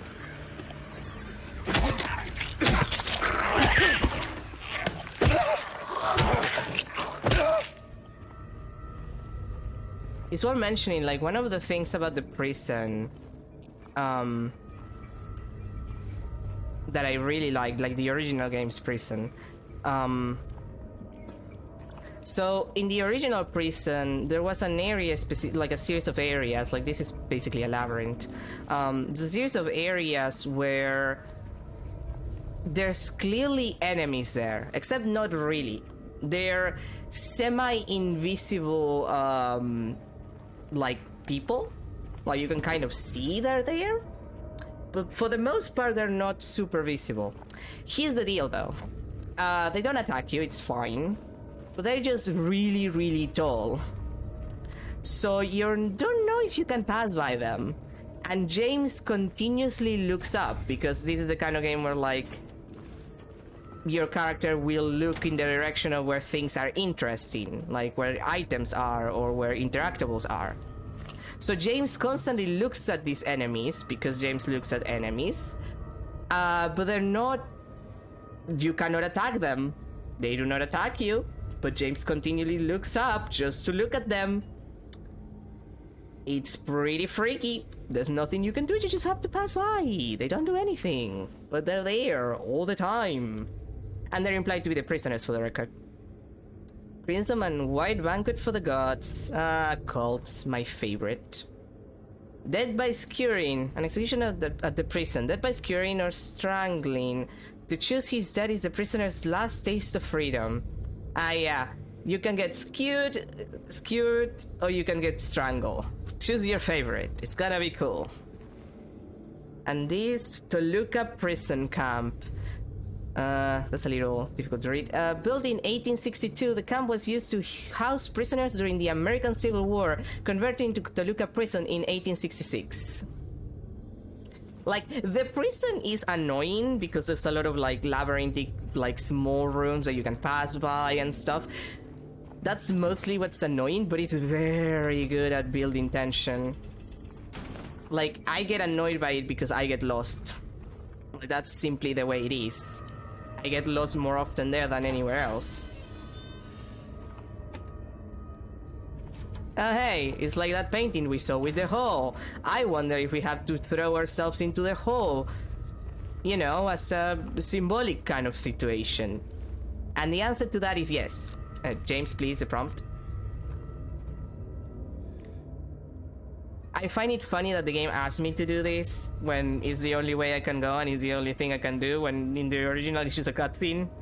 But yeah, okay. Just jump down the hole, James. James, just jump down the hole! This is hilarious. Like, in the original, like, for the record, in the original, James is not scared. Like, in the original, like, James kind of hesitates a little bit, but like, he is just like, okay, yeah, no, I'll just jump down the hole. This James is just a lot more scared than the original, which I find kind of silly. Like, there's just something silly about it. Is this the wall that I can break? Yeah.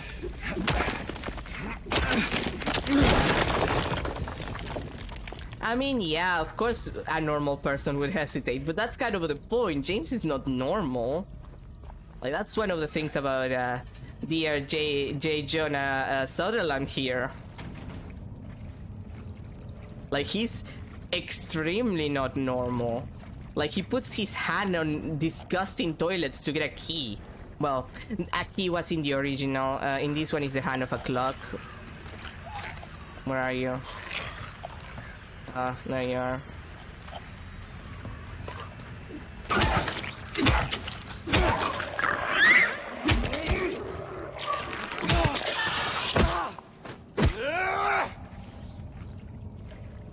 Like, James is the opposite of normal.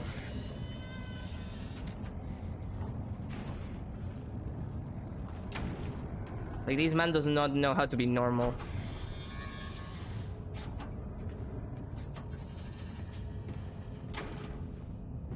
But damn, she defeated 10 points. I know, right? They're very good at what they do. Oh. Spiral writing key. Oh.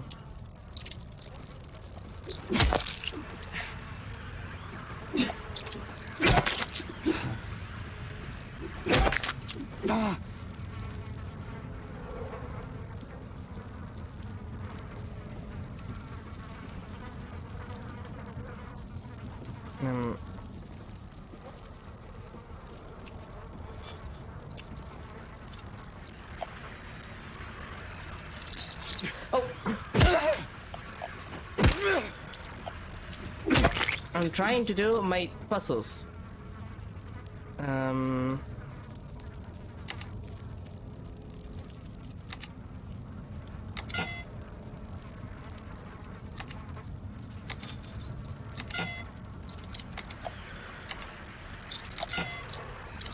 Where are you?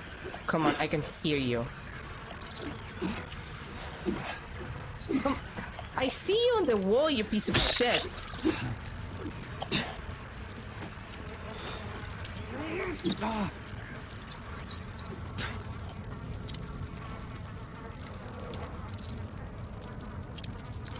Where are you? Come on, I can hear you. This is the worst thing ever. Like, it's not even the sound of the other insects, the fact that they keep respawning. Where are you? Where are you? I can hear you. I can hear you. Okay, then...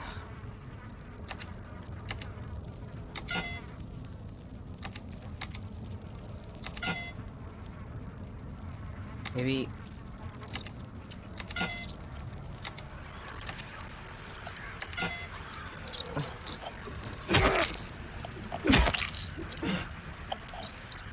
I don't even, like, the main bugs do not bother me. I'm mostly just bothered by the ones that are actually capable of attacking me. It has to be 1 and 6.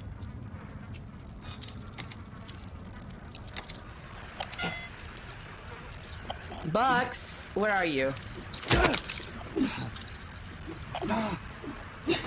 How many of you are there?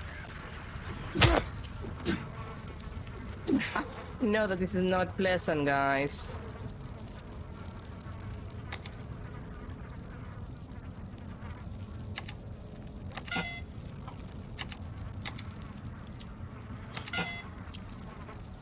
Wait. Where are you?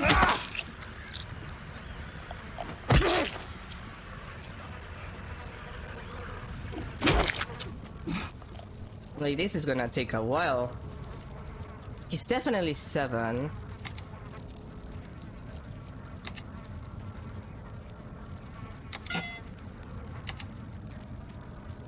One, 5.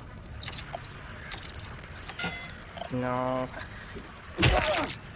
Stop. Stop doing that, Jesus! I'm trying to figure out the shit, game. Hi, insects.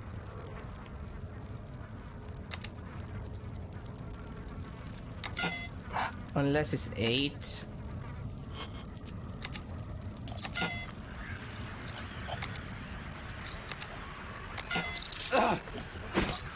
Where are you? Where are you?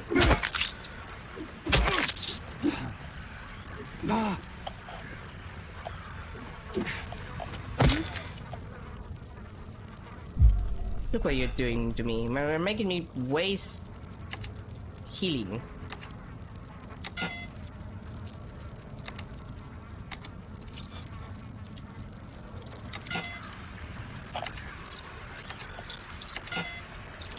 Okay, can you stop? Game, I'm about to look for a guide for this shit, okay? Like, that's how annoyed I am at the bugs.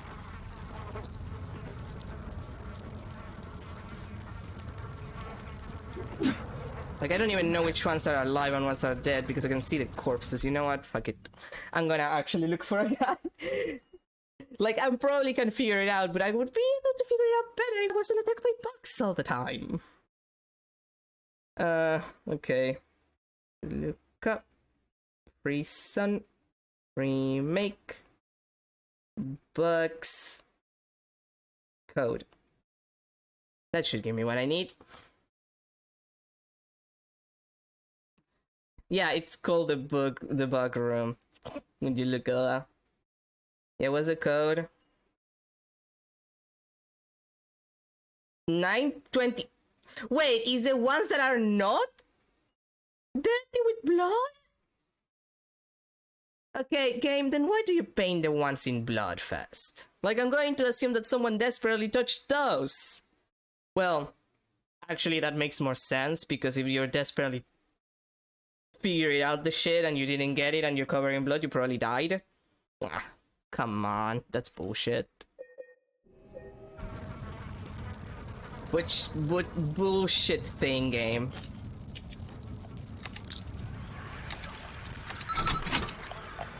Bullshit. Anyway, never talk to me again, bugs. Literally never talk to me again.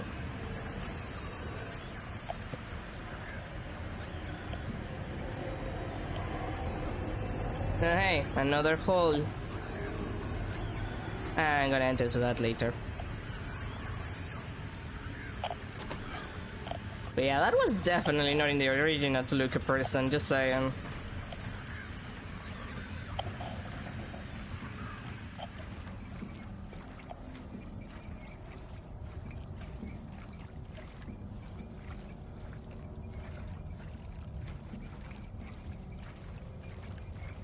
Although, there were a lot of holes in Toluca prison, that is true.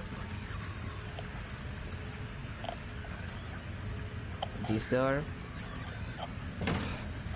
No? I keep hearing that. Oh. You escaped from that. Whatever. Hey James, guess what? Another symbolic hole for you to drop into. Jump. Jump, you coward!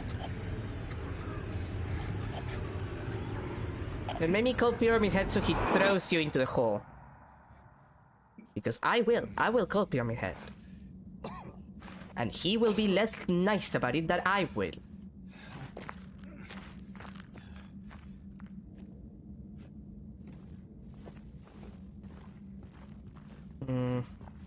This is definitely the cafeteria. That is definitely a health drink. Yeah, no, it's good that he doesn't take full damage. But also... yeah, this... I mean, to be fair, he kinda takes full damage in some area. Well, not literally full damage, but he does look like he's had a bad time jumping through some holes. Just not the symbolic holes, of all things.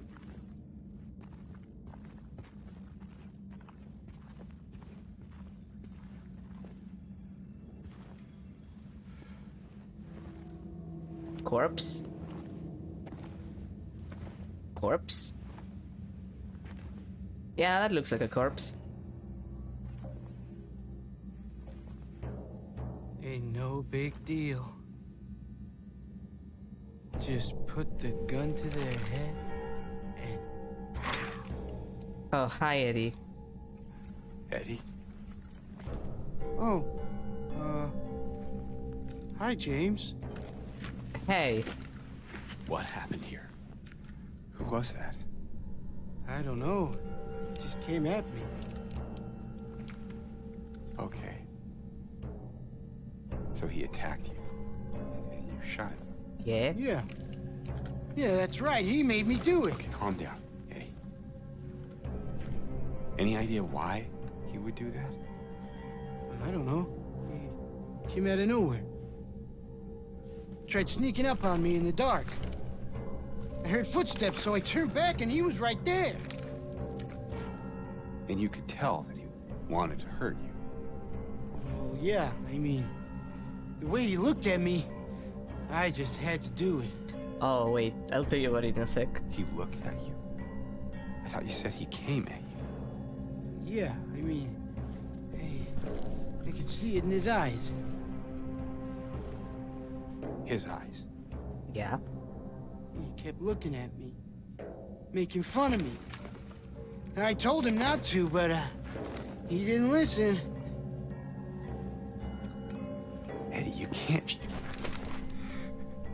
just kill someone because of the way they looked at you.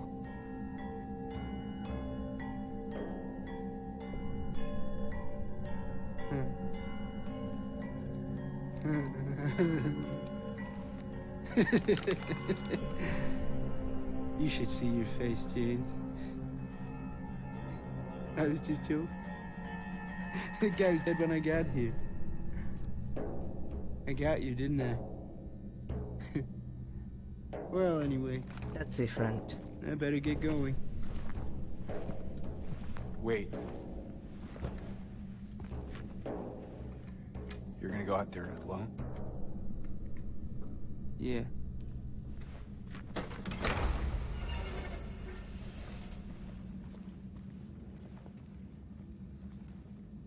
His honest reaction to that. Yeah, okay, so I need to explain a little bit. So, nice that you notice the fact that it's cool, because, so the other world is different for everyone. You're a freak too, James? Yeah, kinda. So, the other world is different for everyone. James is this, like, watery, corroded kind of mess. For Eddie, it's cold. Like, for Eddie, it's a special, like, see? It's snow. For Eddie, it's cold. Like, James does not see the other world the way that Eddie does, or the way Angela does, for that matter. For Angela, it's extremely different. In fact, for Eddie and Angela is kind of the opposites because they have two opposite ways of dealing with the guilt that they feel. Like, that's kind of like what Silent Hill does. It just tortures you in a way that is very specific to you. But the monsters, the presentation of the place is to you. It's a thing made to make you feel bad. And Angela and Eddie, it's seen later with Angela, they have opposite presentations because the way that they deal with things is the opposite ultimately.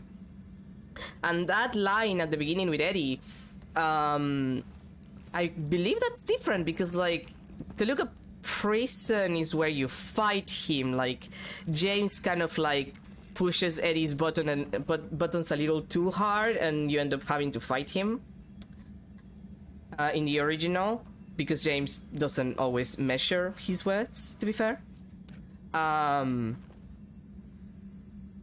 But yeah, like, that line is pre-boss fight for him, and it's a little too early for that. Yeah, even there it's cold. Like, even there's ice.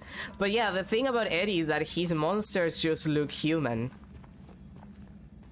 Like, at least that's the implication. Like, Eddie's monsters are not like some kind of abomination that reminds you of like some kind of issue that you have.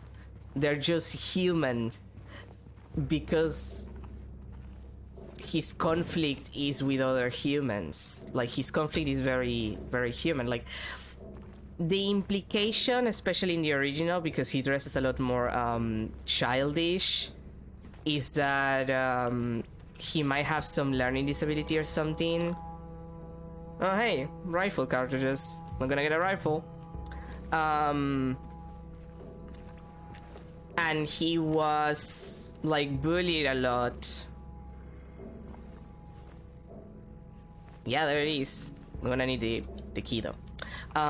He was bullied a lot, and eventually he was bullied so severely that I don't remember how he gets the gun, but he basically shoots the dog of one of his bullies dead, and then he shoots the bully himself on the leg and leaves him disabled. Like, he cannot use that leg anymore. So he runs away because he doesn't want to, like, you know, deal with the police and stuff. And that's how he ends up in Silent Hill, because he does feel guilt. Like, that's the main thing about James, Angela, and Eddie. They all feel guilt about what they've done. James doesn't remember because... yeah, no, like, to each... No, like, here's the deal. The monsters in Silent Hill are, for the most part, imaginary. Like, they exist, technically, but they're imaginary. They're not real people. And it's actually, like, played with the player, like it's played emotionally with the player in 3, because NPC asks Heather, the protagonist of 3, if she thinks... rather, his question is, do those look like monsters to you? Because she has been fighting along in, like, the town and shit, and she's like, wait, they're not monsters? And she freaks out because she thinks she has killed people. But the monsters that James sees, they're not real people. The monsters that Angela sees, they're not real people. And the people that Eddie sees, those are his monsters. They're not real. Silent Hill is basically abandoned. It's just a ghost town at this point. But the nature of Silent Hill is that whatever monsters you see is representative of what is causing you to feel guilt. It's about your repressed, like, feelings or the things that you're traumatized by. In Silent Hill 1, none of the monsters have anything to do with Harry Mason, because the other world he's going through is Alessa. And he's going through Alessa's other world because he's looking for Cheryl, who's his daughter. Well, his adoptive daughter. And Cheryl just happened to be like half of Alessa's soul. It makes sense in context. Here, all of the enemies are created for James. Like, they're all representations of his psychosexual issues. And mainly, you just get the implication that the other people are going through Silent Hill. Like, that it looks different. You don't have that, like, told to you outright until basically the last cutscene when you meet Angela, which is probably one of the best cutscenes in the entire game, for the record. Like, this game has some incredible cinematography moments. Let's see. I still haven't found him. Since he had the cabinet key, we should assume one of the prisoners got his hands on it. Get the spare from the witness checkpoint and secure the rifle before it falls in the wrong hands. You people suck at your job.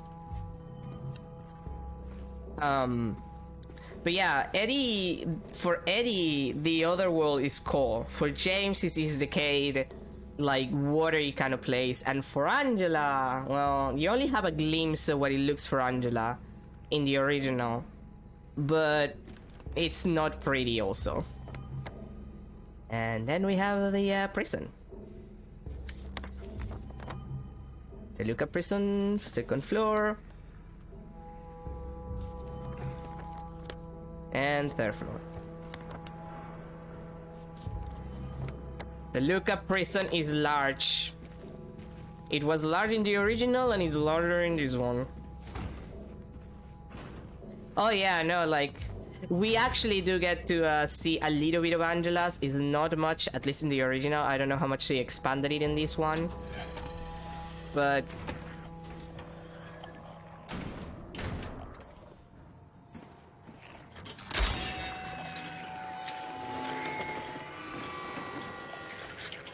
oh no! They crawl on the ceiling now.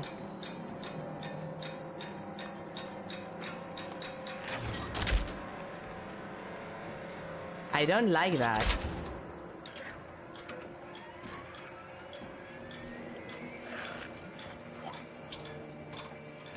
I don't like that you can be on the ceiling now, baby girl.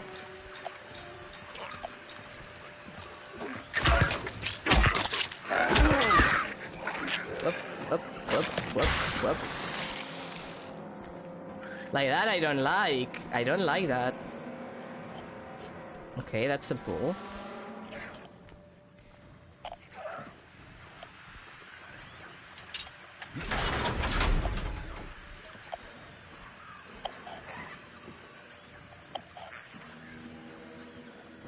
Nothing here.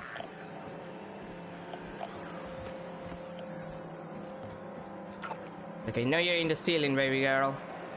And I don't like that. So if you're gonna jump me, you better jump me soon. But yeah, that's kind of like what Silent Hill just does to people. That's why James and, like, the enemies for James look the way they do. It's just like James has a lot of, like, a lot of issues.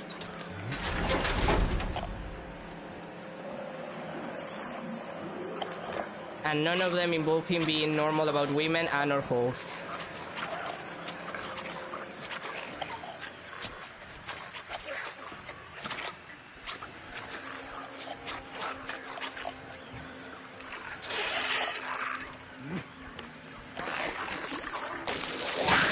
Oh, there you... Oh! Good. Really, I have to open the door.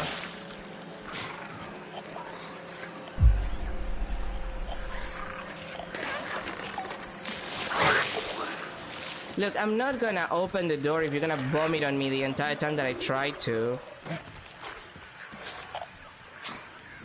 Like, that's just a no-no, my dude.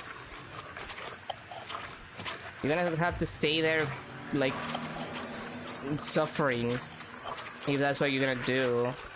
Because I'm not gonna be nice about it. The cell is to be cleaned up on Tuesday. Make sure you get the cons to it. Make sure you get the cons to. It should be to do it by then. The previous tenant has been moved to that row as per the warden's orders. Oh, well, that sucks. Yeah, you keep making that noises. Whatever.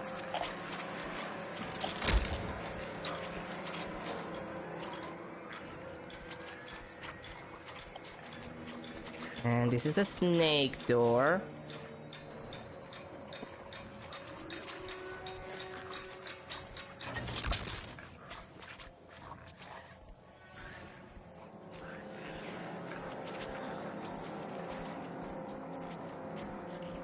And this is another hole for James to enjoy. Oh wait, no, it's not a hole, it's an actual staircase.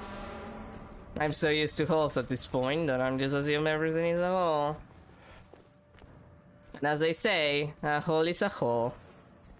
That's what she said.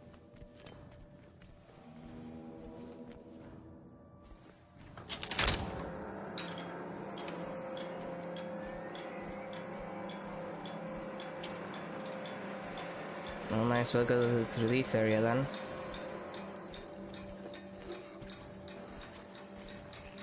This is like here.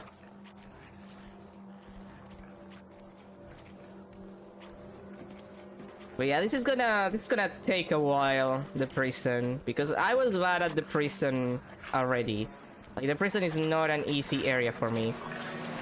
It's pretty labyrinthic, it's long, it's annoying, arguably. Some of the puzzles are kind of silly in the original, and I don't trust that Bluebird made it any easier considering the changes they've done up until this point.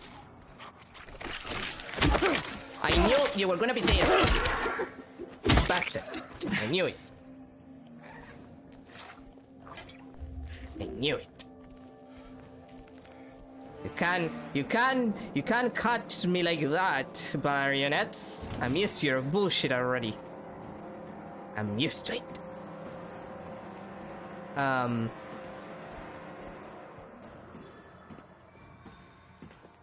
this is the boar one.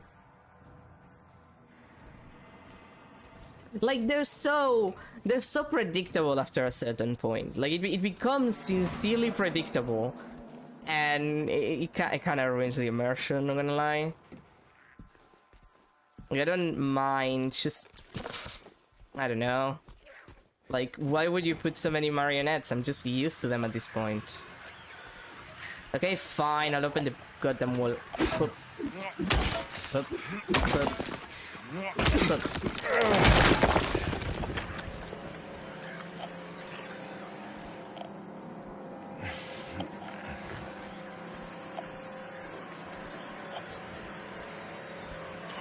Hi.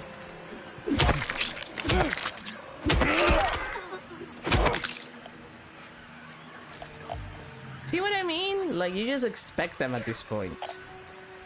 Like, they're always there. Like, they're painfully predictable after a certain point.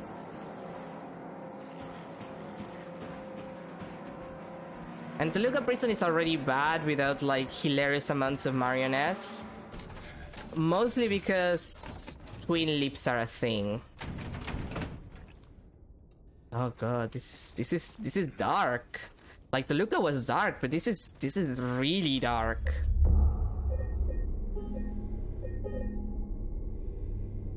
Like this is a little bad.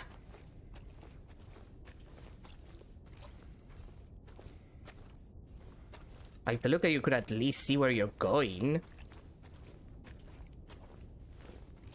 I don't particularly know what's the point of making, like, this area this dark. Like, if it is trying to hide, like, a twin lips or something, which I never remember if that's their actual name, but I always call them that because, like, in their hands, like, the base of their, well, hands, feet, hands, whatever the fuck they are, like, the bases of it are two mouths, so, you know, twin lips. Because James thinks with his peepness. Sexually frustrated this man is.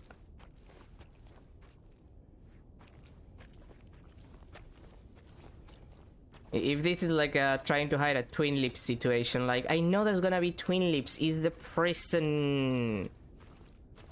Oh, I'm back at this wall.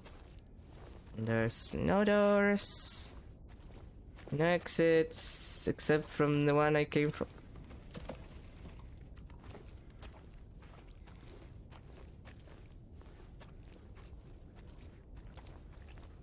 You're gonna force me to go into the middle of the room.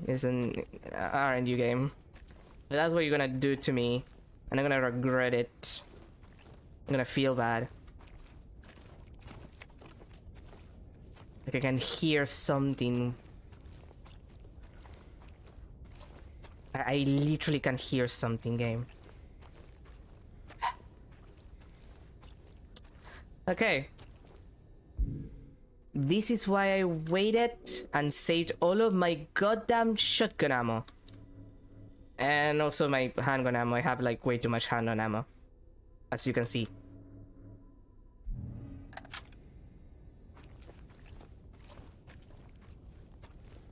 Because I know that whatever's in here is gonna be a problem to me, personally.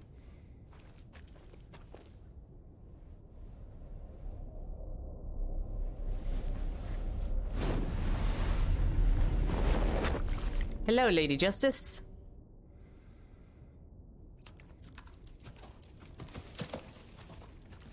What is that? Game? I can hear that. I can hear it.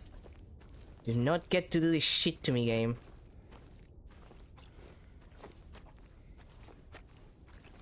You do not get to do this to me, shit game. Shit game. Nah, it's not a shit game, it's okay.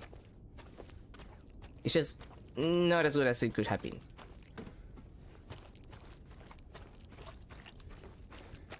Like, I can hear that. You do not get to screw with me. I know your mind games.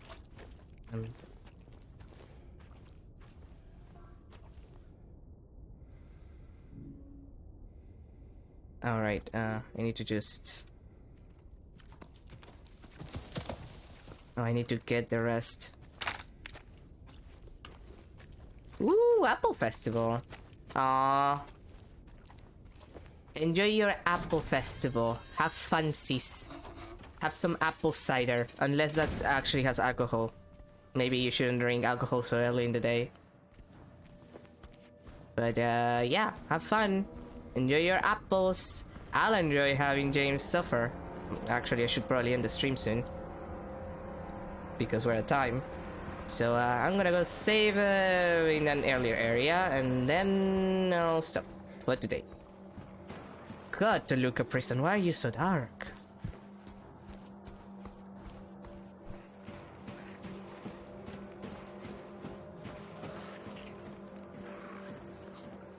Yeah, have fun, Artemis. Enjoy your sweets. And your apples. And your apples that are also sweets. Also, where's the goddamn door? This is way too dark, video game. Why are you like this?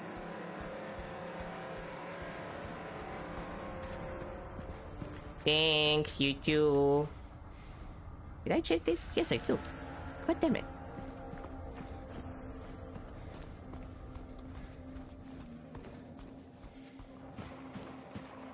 Ah, this is the side that I have to go. Okay, running away.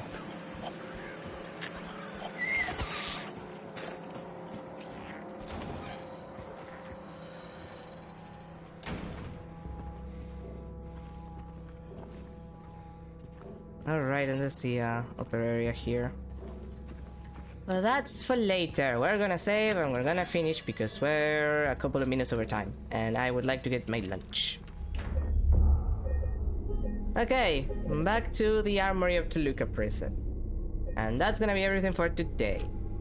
Boy, at least there was some... progress. That's the word that I was thinking of. I don't know why I couldn't think of the word progress. Maybe because we spent way too long in the hospital and I don't like the hospital. But I like the prison less. Honestly, I like the prison less. I didn't like it in the first game. I think that is one of the most annoying areas on Silent Hill 2, but I like it less knowing that it's gonna be larger. Oh boy, oh boy, oh boy. But anyway, thank you everybody for being here. Tomorrow is gonna be Hades 2. Hades 2.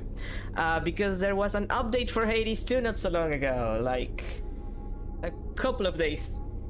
Yeah, a couple of days ago there was an update for Hades 2, and I haven't actually checked the update. I have yet to touch it in any capacity, and I would actually really like to do that. So we're gonna do some runs, see what new things they added, and see how bad the new boss is, because apparently it's really, really hard in a non-fun way, and I'm always up for that bullshit. So we'll try that out tomorrow. And then again, Monday is Toluca prison time. Oh boy. Oh boy.